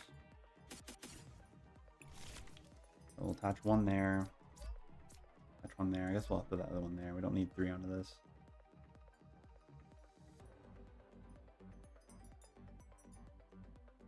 Don't know how to finish the challenge experience anomaly in the New York event. Yeah, I mean, that's the way to do it. Just throw on Cho'Gall. People were playing quite a bit of it just to do that.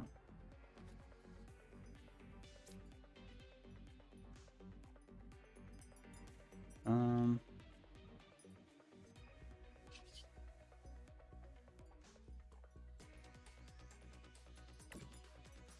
guess we're doing this.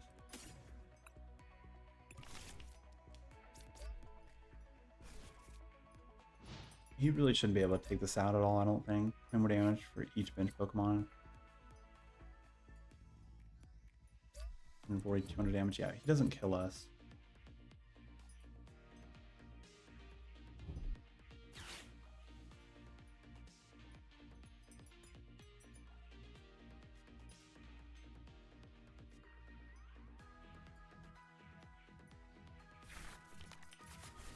Yeah, no, you just have to wait for it. You just have to, you know, play a game with it. So if your opponent has it, then you can get it that way. But it might be, is that one of the ones you could refresh? Because you could probably just refresh that one and just get a different one. That would work a little bit easier so you don't have to play Cho'Gall.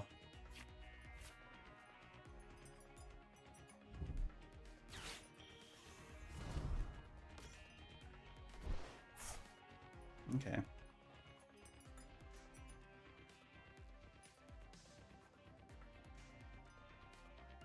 Yeah, of course.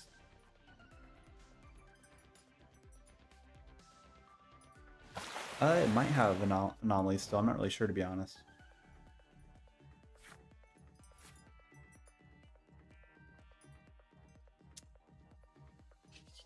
You know what? I'm just going to attack. We don't need to do anything special here. Because if he kills this, it's actually better for us because our Infernal Rain's going to be, or our Burning Darkness is going to be dealing more damage. So we actually kind of wanted to do that.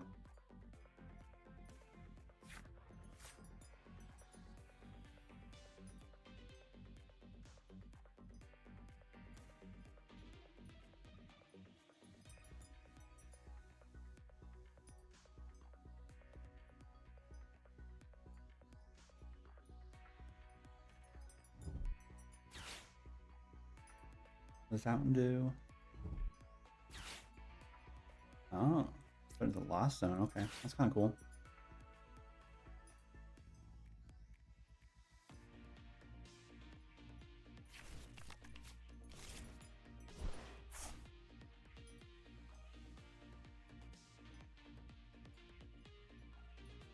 Yeah, I'm not really expecting this guy.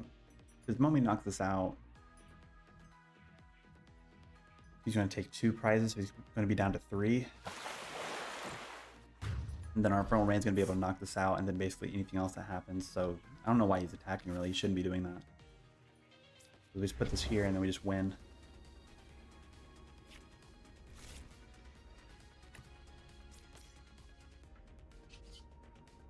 At 270 damage. Yeah, we're going to do that easy. Then we get 3 for that because it's a... oh no, it's 2. I guess whatever the other one is. I don't remember what the other 2 are, but... there's like some version of this. It might be the... is it Megas or something? I don't know. So there's some cards that give 3 prizes. I don't remember which ones that do.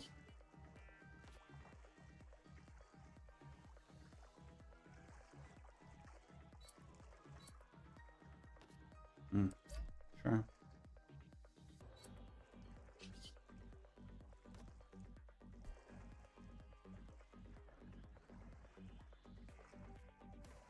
Might be kind of bad. You could kind of shred through the Charizards pretty fast with the Blastoise.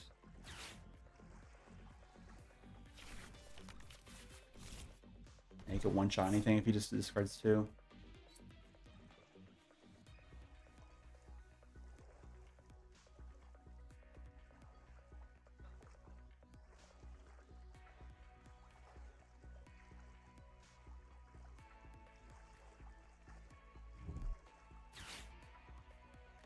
Oh, really? I'm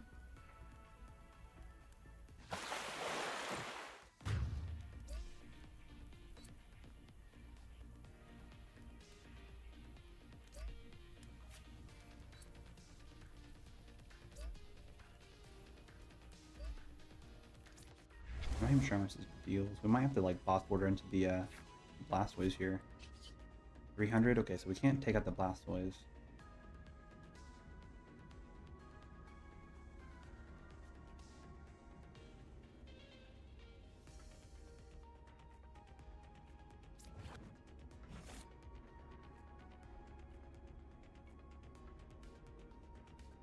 I mean, what we could do, we could boss order into that one and deal damage to it, which I guess is probably better than nothing.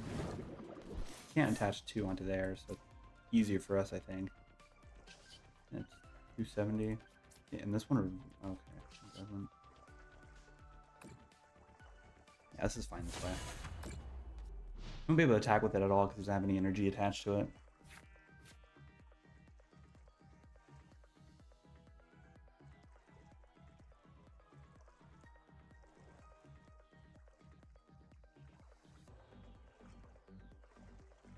I really wanted to play the Eno too because it'd be able to cycle all this stuff back in his... oh, he's actually going to do it to us. Oh no, that's Indra. Okay. Or Irida, or how do you pronounce it? That's fine. Actually, did he search out? What is that?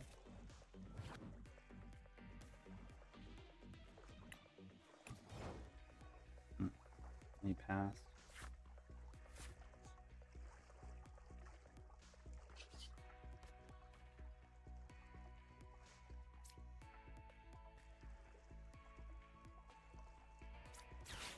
We're gonna have to do this either way, so we're just gonna go ahead and get this out of the way.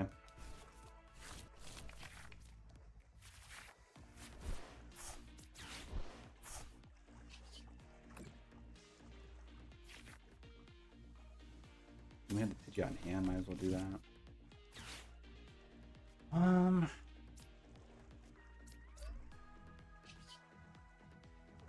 So we attack here, we get 2 prizes, but we don't win because we bring this in and we just lose. So we're not gonna attack actually. We're just gonna call it good.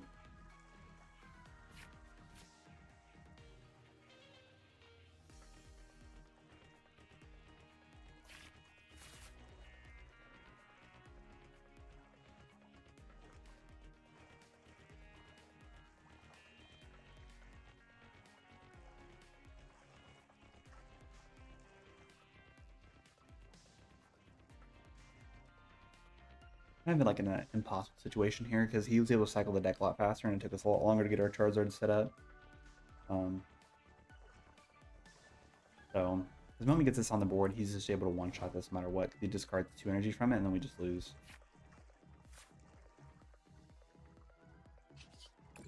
Which is unfortunate, but that's how it is, I guess.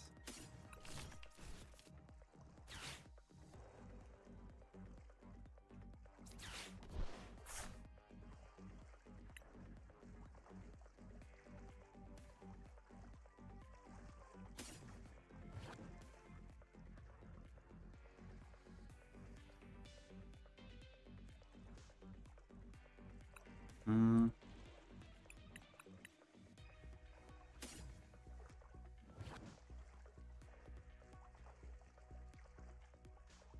Combustion's a little interesting here, but you know, we just can't attack at all. We just have to wait for him to choke, basically.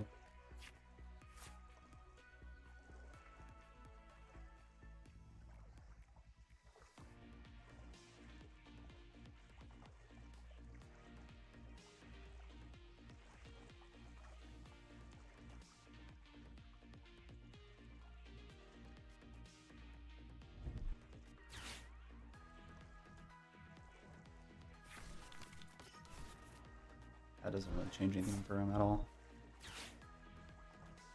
I think we just have to wait for him to run out of his timer because if I think he probably went through all of his energy by now.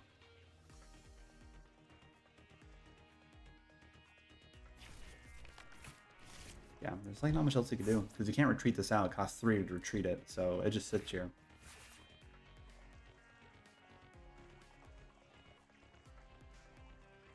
And another thing is like the Charizard is not weak to water at all, it's only weak to grass. So even though like all these basic ones, like he won't be able to take us out with any of the other stuff but the Blastoise. Oh, you got a water energy there, okay.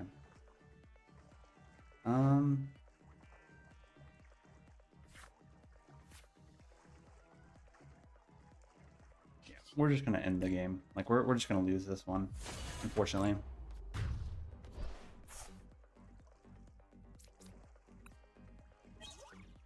Unless we had some way to like swap in one of our smaller guys and he attacked with it, and then we would have been fine, but like there would be nothing else we could do. Like if we could swap in our Charmander, he'd kill it, and then we would take a prize card, and this would be able to take out the Blastoise in at that point, and then we'd be able to win that way. But it's one of those things where like you just can't do much else there.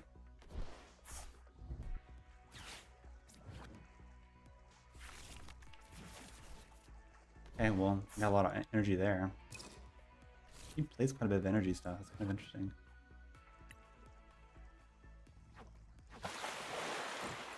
Yeah, see, it only deals 200 damage there. 300. Oh, okay, well, we do win. Kind of good on our end, I guess. Very fortunate, but I don't know.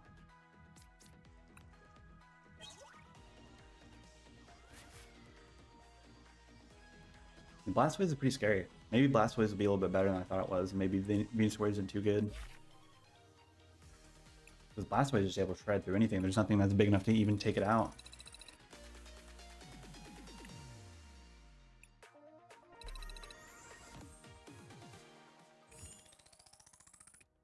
Okay, well we do get some stuff. That's not too bad. We do get 1 pack, so we can see if we get anything cool out of it.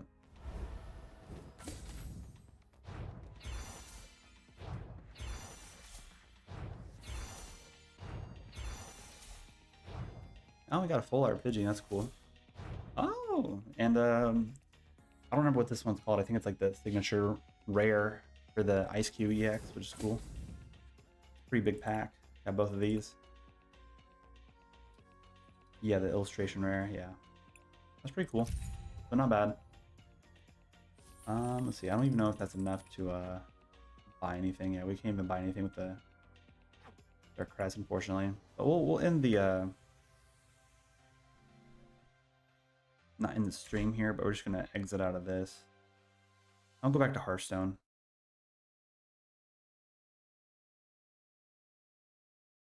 Played a couple games with that. It's not too bad.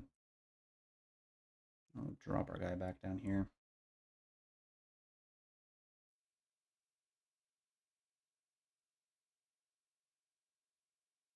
Welcome to my end. Yeah, the Pokemon card game is fine. I think there's a lot of like things that they could do to like make it just a tad bit better than what it is. Visual effects, especially on the board.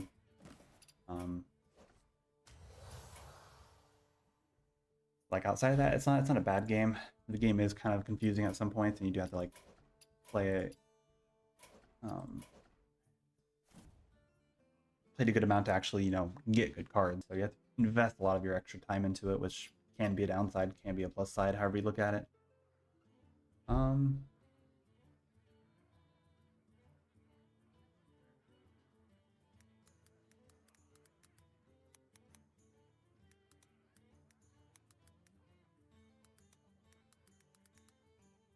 switch back the title.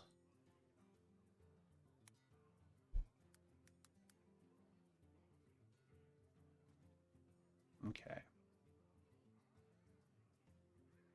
Let's see, what are some decks that you guys are wanting to see play? Then we played the Demon Hunter deck. It's alright. Is there any other decks that are happening right now? Oh yeah, the Rainbow. I don't want to play a Rainbow Death Knight.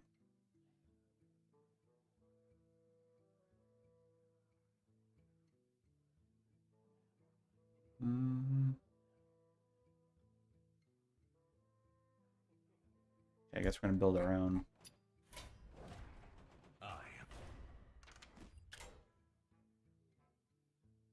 Yeah, the Rainbow.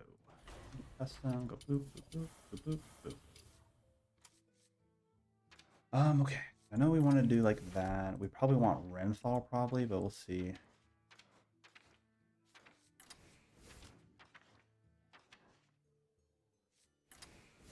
I think we could add in the plague stuff too, right? Like the...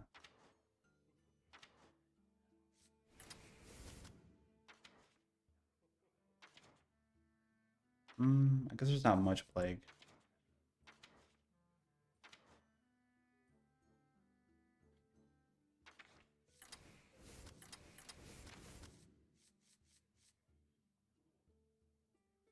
You haven't seen any Rainbow in action? Yeah, I mean, there's like one deck that, you know, got some play time. I don't know, maybe have it on like HS Replay or something. We'll see.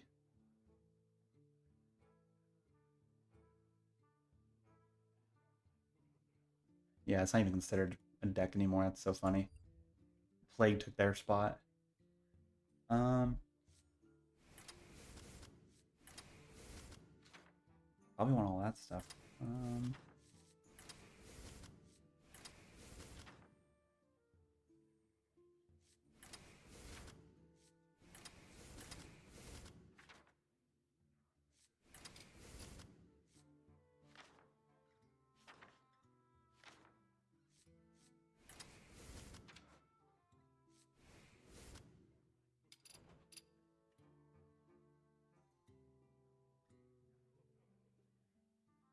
I can just find better. Let's see, Rainbow.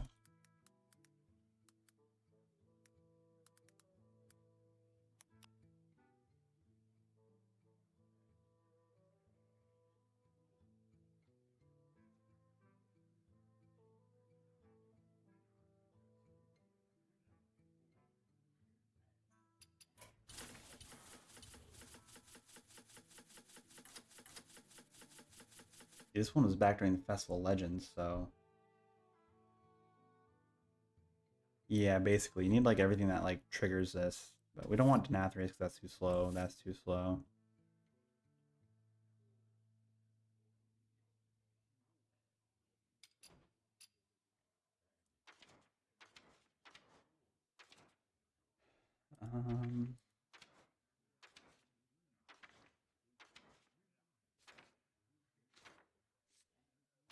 What are the new Titan stuff do we actually want? So you probably want the Primus in there. It's probably a better thing to add.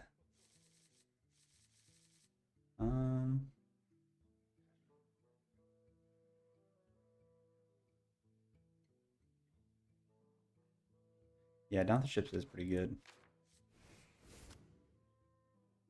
Probably play one.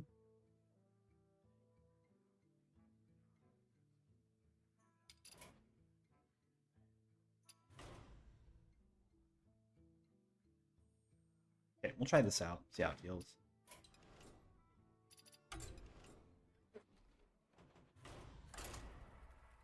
It's probably nothing special because like Rainbow definitely had like less than a 30% win rate for like the entire duration the deck was a thing. So we'll see how it feels.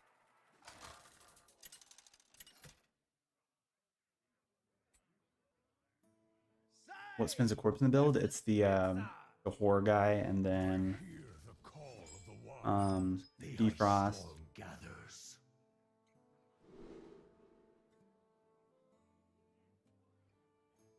And then basically anything else that you discover, like off the Nerubian Visor. Honestly, Play Strike might not be too bad for like early game removal, but I think I just like the visor here.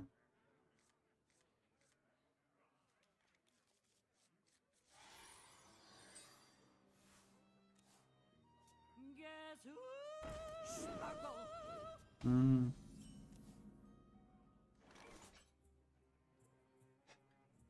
I don't think I really want to coin out and tap and trade into it, so we'll just wait.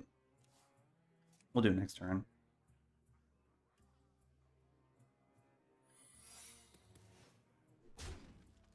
Snuggle. Hope that's not bait and trap, but we'll see.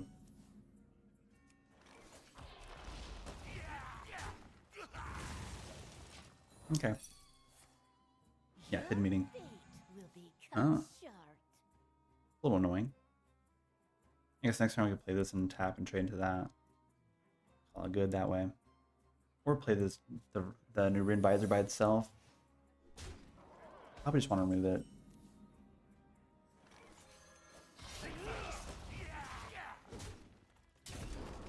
There's probably another hidden meaning too. So. Yeah, always hidden meaning.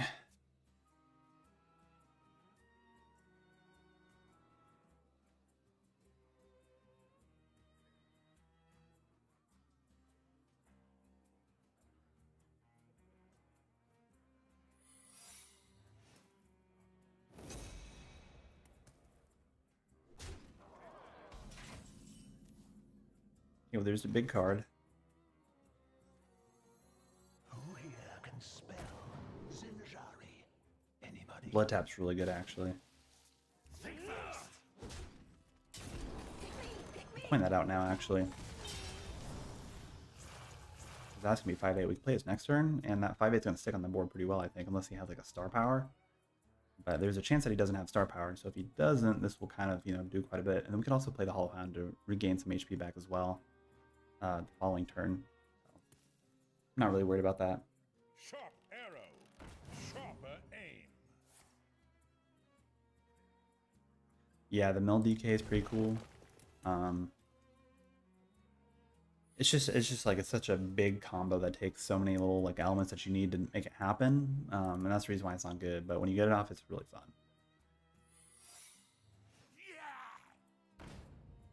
Oh, he gets in his hand. That's funny. I didn't realize he got that. Okay, that's cool. Any questions? Yeah, it's fine.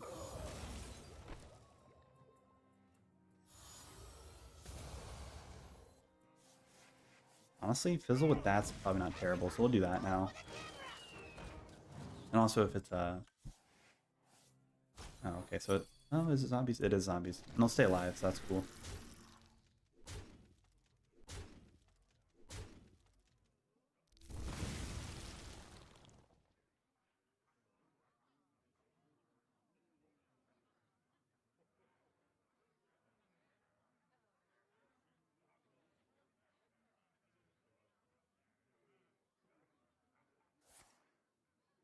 Oh, or we might just lose.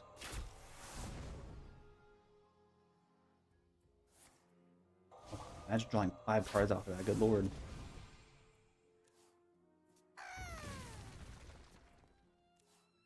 It's not very cool. So I think we're gonna play this next turn into this the following turn, as long as he doesn't have a way of removing this. Which he might actually have an answer for it.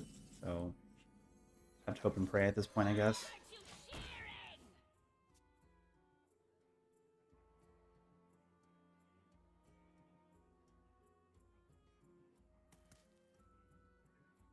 I mean, also, if he plays something big, we could just patchwork it too, and that's probably better.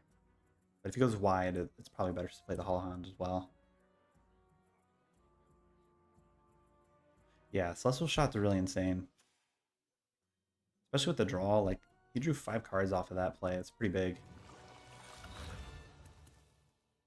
I think the problem with it is, though, is the spacing, because the Arcane Hunter is already, like, such a solidified list that sometimes, you know, it finds, like, a hard time adding in the Celestial Shot. Wow.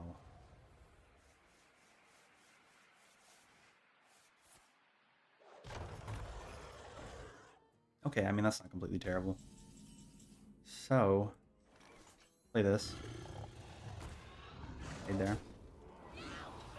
trade there because we'll get a 5/5 either way. But if this freezing's trapped, then okay, that's fine too. Ain't my grave. Make you back from that. We got some 5/5s.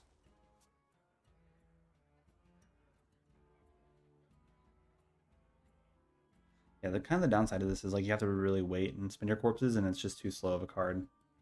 If they had like better stuff that like you get a little bit more rewards for spinning the corpses, it'd make a little bit more sense. But like corpse explosion, for example, like since you're spinning a lot of corpses off of that most of the time, but it's a two red blood rune card, so like it's not, you can't even play it in this deck. So that's the problem that you run into this. Oh, that's Rainbow Death Knight is what we're playing. Does he have a ricochet shot? No, he doesn't. Okay. I mean, I'm fine with that.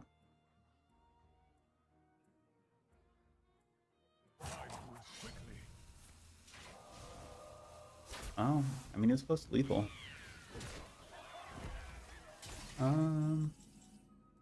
Solar's pretty big. 6, 7, 8. We're gonna have to play this in both of these to try and get. Maybe we could find some healing from this. No, that's healing actually.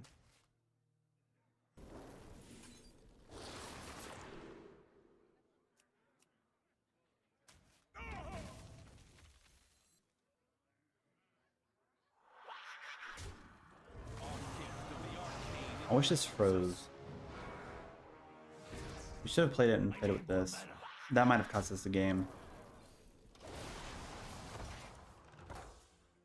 Because these two plus that and whatever he has in hand, he probably has lethal. There's a chance that we could have like gotten like a death strike off of this or something, and that would have been really big. Got it. That's unfortunate. I mean, Rainbow's not that good of a deck, but the times that it does win, it wins.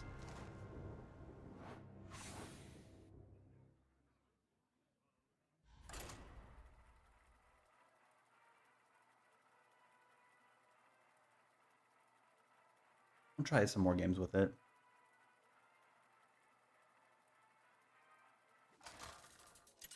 Yeah, it's off meta fun. It's exactly what it is.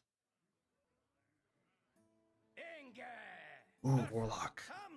I don't even think we could even have a chance of beating Warlock, especially if they have any there. If they get down a bunch of 7/7s early on, we just don't win against that. But we want to keep this in our hand.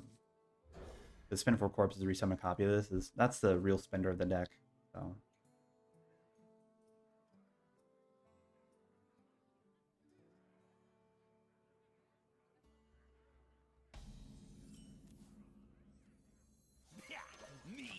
Body bagger.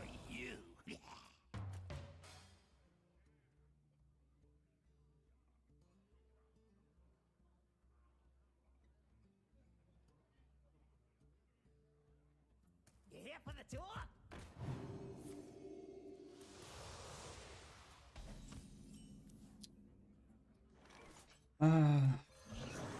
Do this now.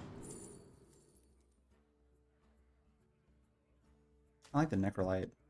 Not too bad. So fresh. Because we'll still get a 2/2 off of this if something dies, so we'll keep some tempo on the board.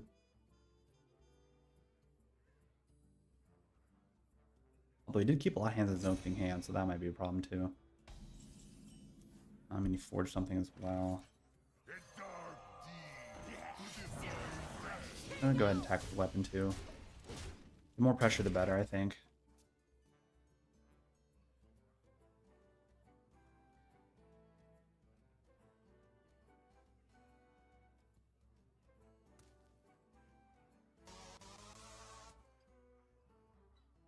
Then we'll probably play this. We don't have enough corpses for this to go off yet, so we're gonna have to be patient with this card.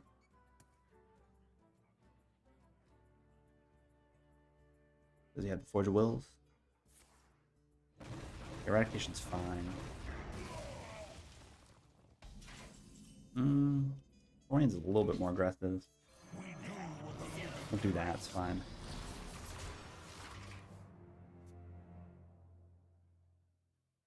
Yeah, I mean, Rainbow Death Knight's not very good. We don't even play any of the other cards in it. Like, we could play, like, the Rune of Darkness, whatever it's called.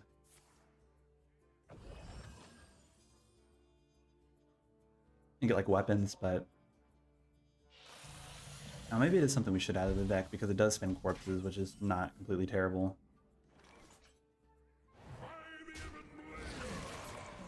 Okay. We're gonna place now since we are at 4. We'll sump another one of these.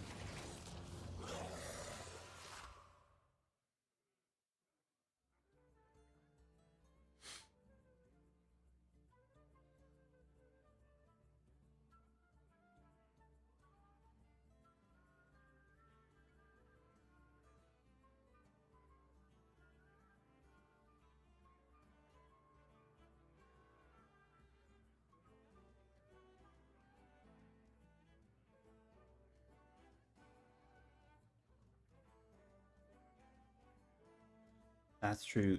Yeah, the Yogalar, or however you pronounce it, the one guy. We could probably revamp the deck because it's probably a little bit more outdated than anything. But we do get a bunch of corpses back, and if you can't remove all of them, then oh, he does remove all of them. Okay, well, shoot. Oh. Hmm. Well, that's annoying.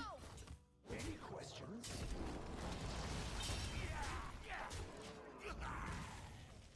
Yeah, we might have to add those stuff to it so we could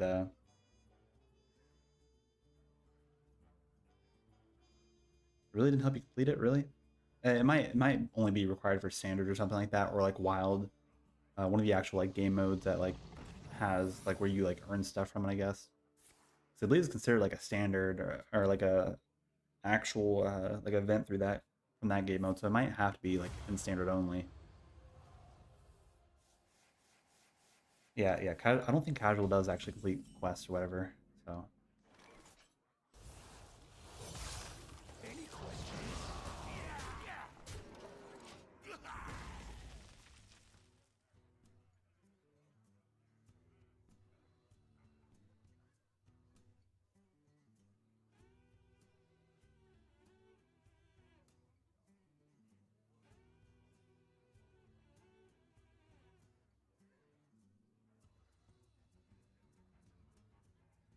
I think we have to wait to play the Primus until we play Sargeras so we could actually just pop it off like that. Oh, maybe it's not terrible to do it to that now. This will at least stay alive an extra turn, because he doesn't have the coin. So he's just gonna have to wait for the Sargeras. Let's go ahead and eat it, because it's gonna give us 7 that's pretty big. And the Corpse Explosion's big too, so... Yeah, like if this was in Blood Knight or in like Rainbow Death Knight or whatever, this would be like a really insane card just because it spins so many corpses. But it doesn't work that way, so unfortunately.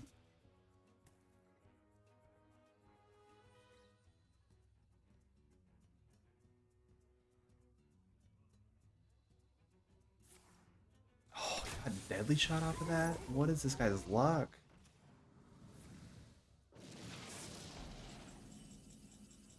That's extremely irritating. Yeah, let's just draw some cards.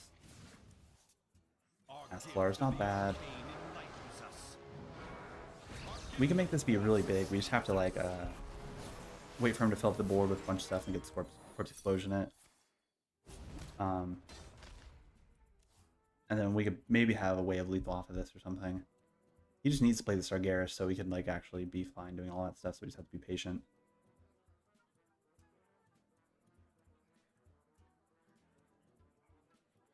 You here for the tour? Oh, you finally got the Legend rank. What deck were you playing for it?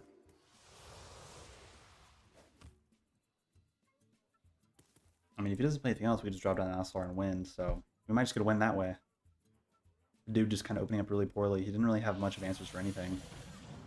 But we'll see. I mean, he did get lucky, but we just started drawing a little bit better too, so that's the other thing. Okay. Oh, Fire Cell? Really? Oh, well, I mean, that's still lethal if he doesn't put down another body. That's 14, 15. I mean, we're close. Might as well do it.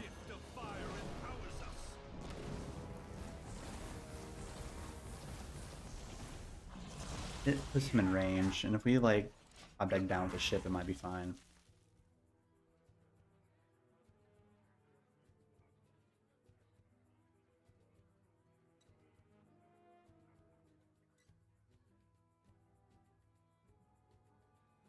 And I mean, if he removes this, we could just deal 6 damage and kill him with our climatic necrotic explosion.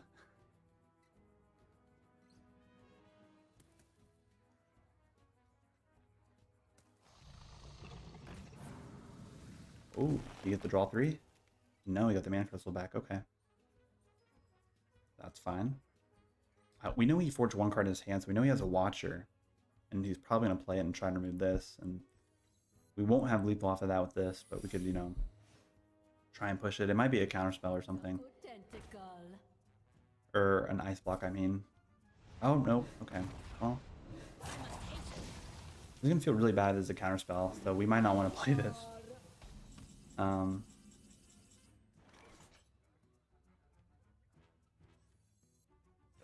you struggle, the better. That's actually pretty solid with that.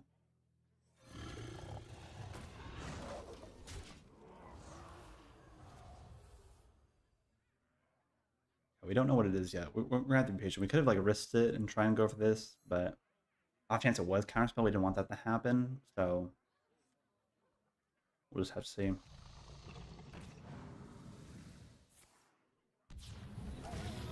Got light bomb off of it, really? This dude got insane stuff off his Sunwell, like crazy luck. My goodness. And frontline too, what is this?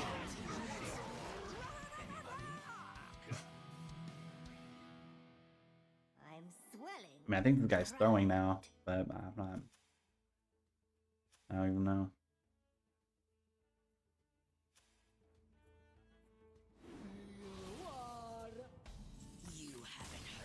Hey, well, we gotta win. I'm pretty sure that was counterspell though. So like, if it was counterspell there, that our win condition just, you know, went down the hole. So I just gotta win there. We'll do one more game, and then that'll be the stream for today. And then we'll stream again on Thursday, and then again over the weekend.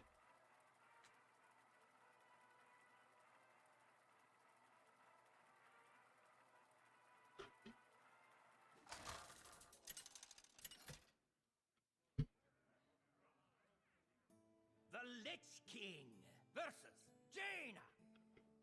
Knowledge is Mage, power. okay. The past is dead. Probably could be an argument to keep the Plague Strike there, but I think I just want to find other stuff that's a bit better, like our early game curve a bit, like the Body Bag or Bone Breaker. The Amalgam's fine to keep, or to get off the mulligan. Defrost is good too, because the Spinning Corpses and it's drawing us cards, so it's not too bad.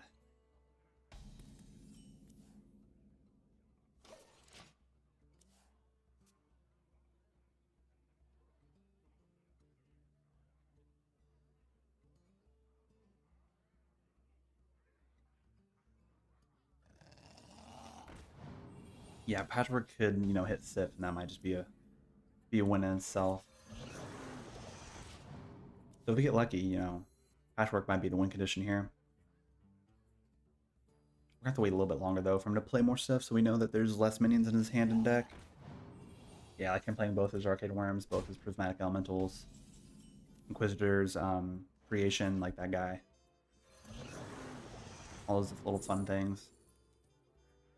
I probably want the Blood Mage, honestly, because it's a draw.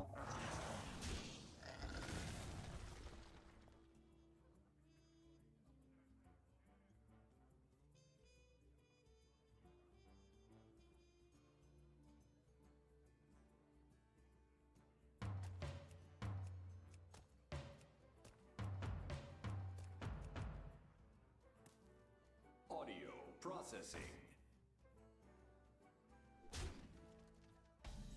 The Audio Splitter, though? I don't think I've seen... Huh. Is there chances like a DJ Manastorm OTK deck if they're playing that? Anybody?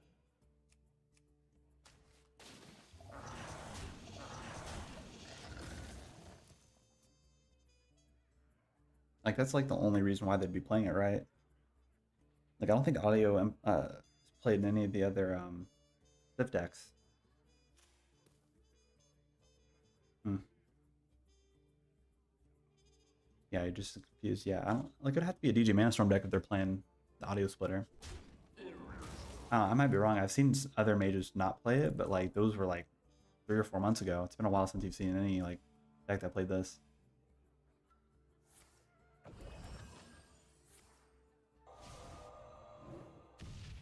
Okay, I mean spinning the Arcane Bolts now is good. Okay, that's cards out of hand. That's fine.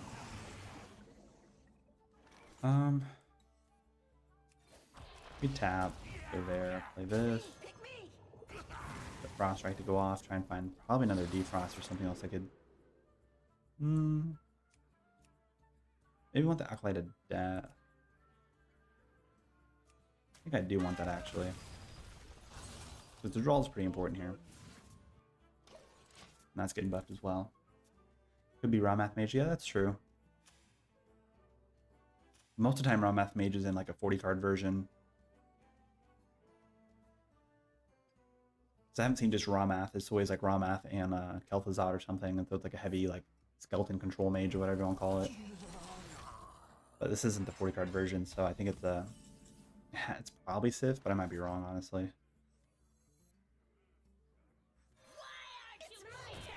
We'll just play it by itself. I mean, if he has an answer for it, he has an answer for it. I'm not really worried about it. Okay, Molten Rune maybe, if you forge that. Yeah, Molten Rune. Okay, that's fine.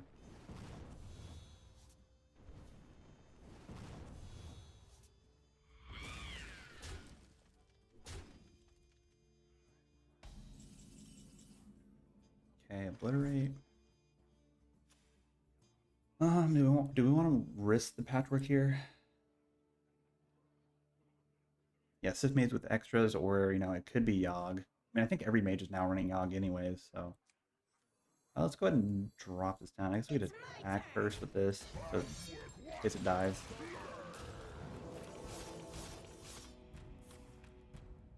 Hey, we got Yogg and Ignis off of that. That's the 2 big hits.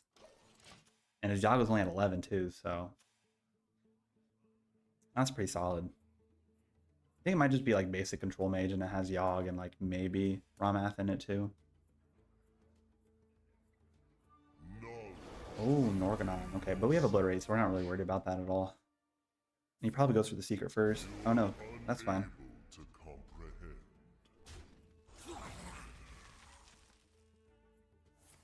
Okay, second Arcane Bolt. Okay, so he's out of both Arcane Bolts, so we don't have to worry about any burst from Sif if he does play Sif.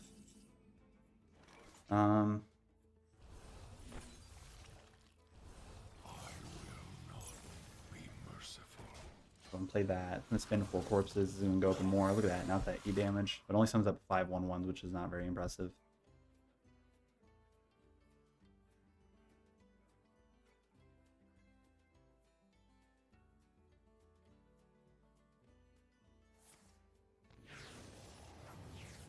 Yeah, that was a very high roll patchwork.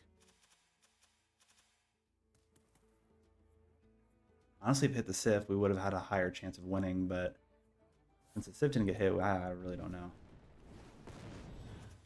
Ooh. Got Roaring, or the Forgotten Torch off of that? That's kind of crazy.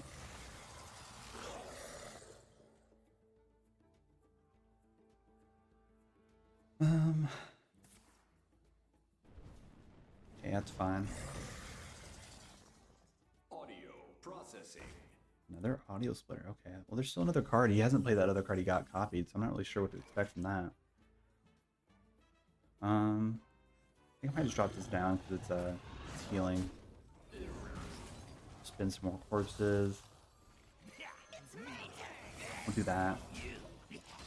Now at 9, it deals from 5 and 1 2 souls.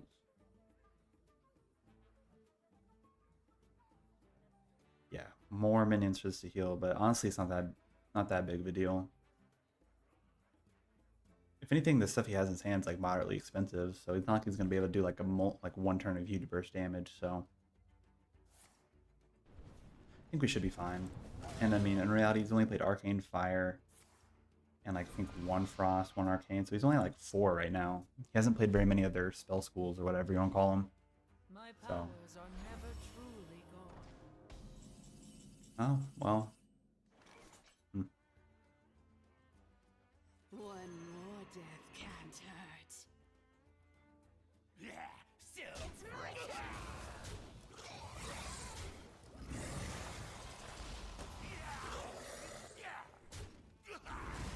Draw some cards that way. Let's play you. Play you. Unless we get summoned. Oh, it comes up that one. That's not that good. I feel like it should have been this one. I wonder if like the order on the board, if it matters if it's over here or if it's over there, if it'll actually summon up or not. But look at that, it's 9 damage now. So we're getting there.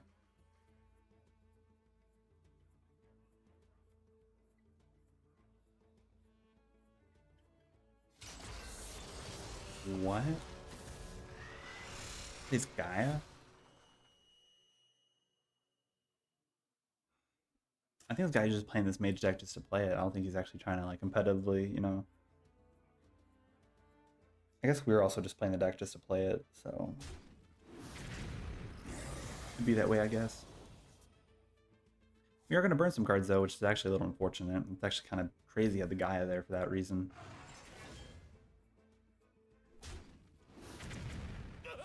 Legendary soup, yeah.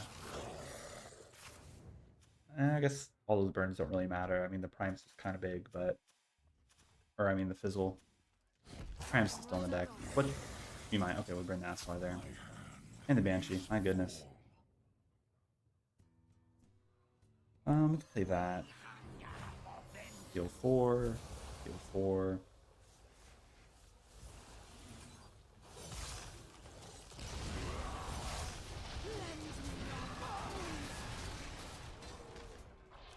We did draw quite a bit of cards doing all that, so it might be kind of bad to run as many acolytes as we do. We don't really need acolytes, but Feels good.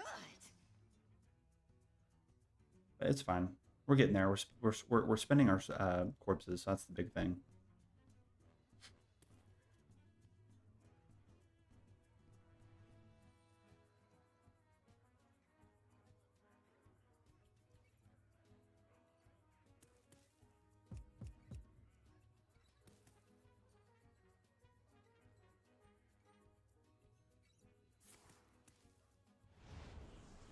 Verbitation's on the Blood Mage. Okay.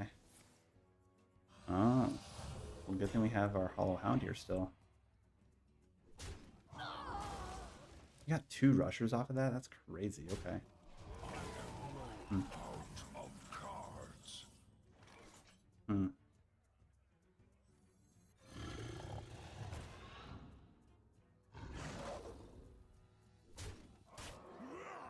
Run for help.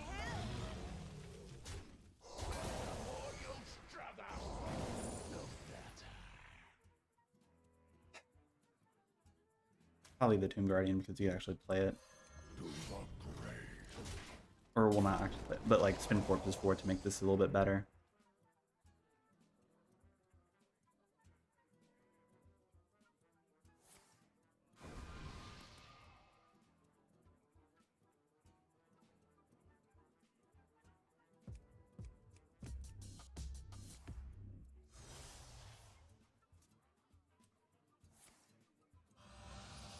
Okay. So 9 damage. There are only 4 2s right now. It's not that impressive. Huh. Honestly, I might play this and the Premise here and then go for the blood onto this one, I think. Spin some there. And if we go for the blood, we get like Corpse Explosion. We'll do it onto the poison one so we can't take it. Oh, that's pretty good. I'll go ahead and poke there. It's fine. I don't think we lose to this, but there might be a chance. He's gonna have to like trade twice, so this basically, you know. I just don't think he can get through this, but he might have a way. Oh, he just has execute. Okay, well, that's pretty insane. My goodness. It deals 10 damage now. He also played a Fizzle. Okay. I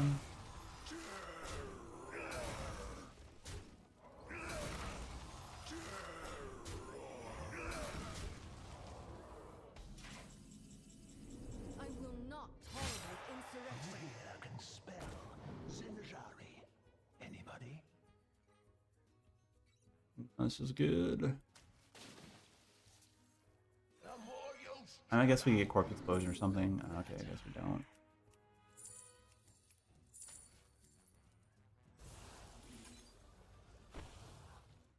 Pick me! Pick me!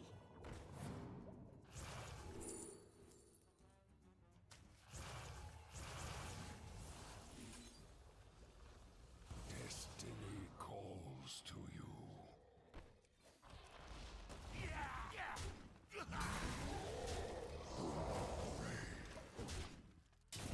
He has 2 damage, we just lose. Yeah, no, right? Why wouldn't I play on execute? Like, how was I going to expect that he got off of a molten rune? That's insane. Extremely high roll with that. And probably, like, you know, that's probably the reason why we lost, is that he had to execute there. If we didn't have the execute, we probably would have been in a better situation.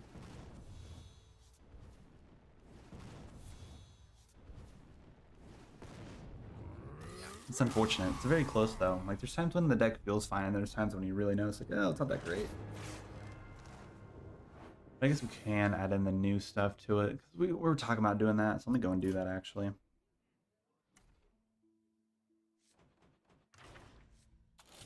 Go corpse.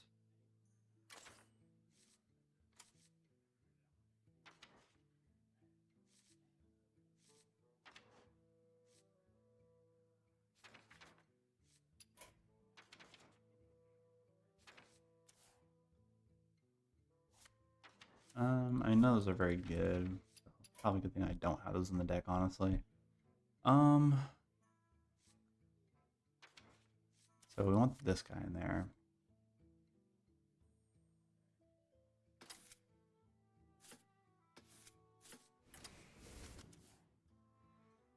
I mean, isn't gain to.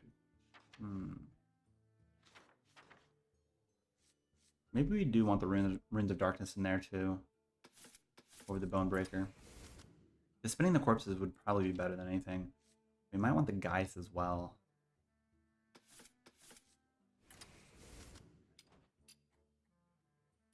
We'll try this out because it spins a corpse, and I think that just being able to play more or spinning more corpses would be better than nothing.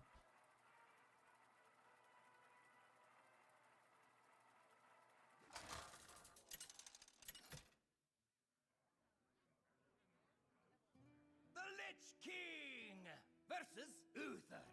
Okay, Paladin. I will bring order. You We'll keep the Runes of Darkness. Honestly, I think I'll just keep this hand because this is pure Paladin and we need all the survivability and, you know, answers as possible. So we'll keep this hand. And the body bagger is really nice because we can make this kind of work together with this. Yeah, Eulologer is pretty good. We honestly, since we have a Forge mechanic in here, we could probably put Ignis in the deck, which probably isn't terrible.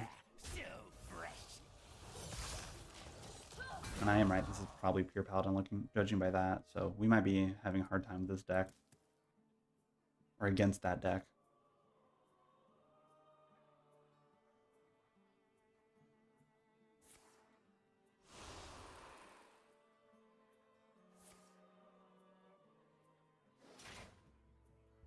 Hey. That's fine. Another body bagger, okay. It's a good weapon. I like it might be Might of Menthol because it spins corpses. So that's pretty. I think that's better for us. And also it being, you know, your paladin could free some stuff that could potentially kill us, so it's better than anything.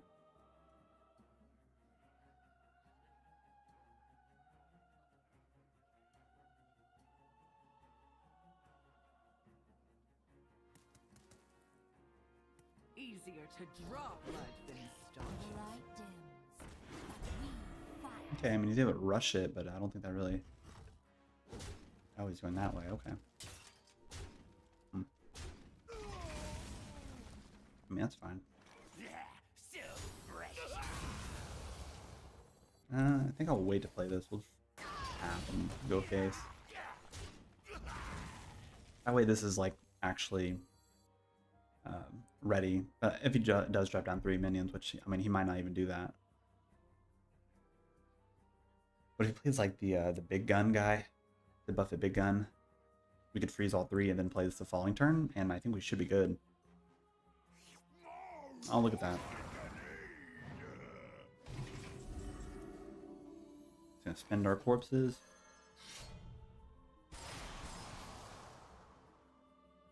I think I actually want to poke in the Divine Shield so this actually takes them all out. Let's go ahead and discover another weapon. Go for another one. You never know. Keep it simple that way.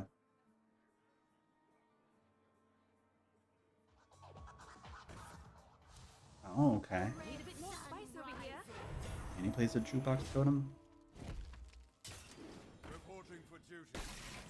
Okay, a little unfortunate with that, but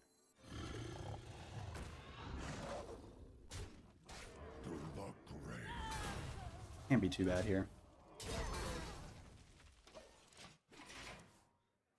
I mean, he's going to be able to trade pretty well into all this, and we don't have the best hand. We don't have any draw. So we might just lose because he has more value than we do. And he had the Crusader Aura.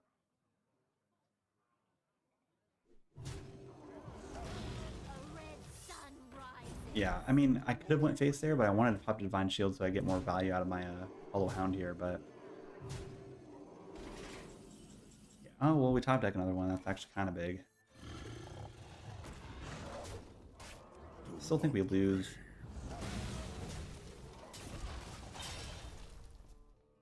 That's 2, that's 5, 8,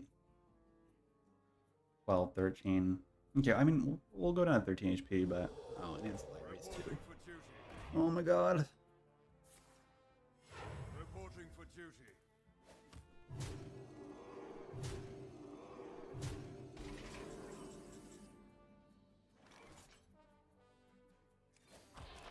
I mean, I think we're trying to like go there. Freeze that, see what we get frozen. Okay, we'll boop there. That's all we could really do. Maybe we could like magically top deck our explosion on turn 10. If we live that long, it might be enough to live. Maybe. Yeah, they definitely had too much gas on the aura turn. Like if he didn't have aura there, I think we'd been in an okay situation, but the aura was so big. I don't think he has 5 damage. I don't think they, unless he has like the whirlwind weapon, the Need a bit more whatever it's spice over called. here. That's a pretty bad draw. Fortunately, we lose this one. Darn. Even with the updated deck, it didn't do too hot, but Pure Paladin's just an aggressive deck, so. But we'll call the stream there.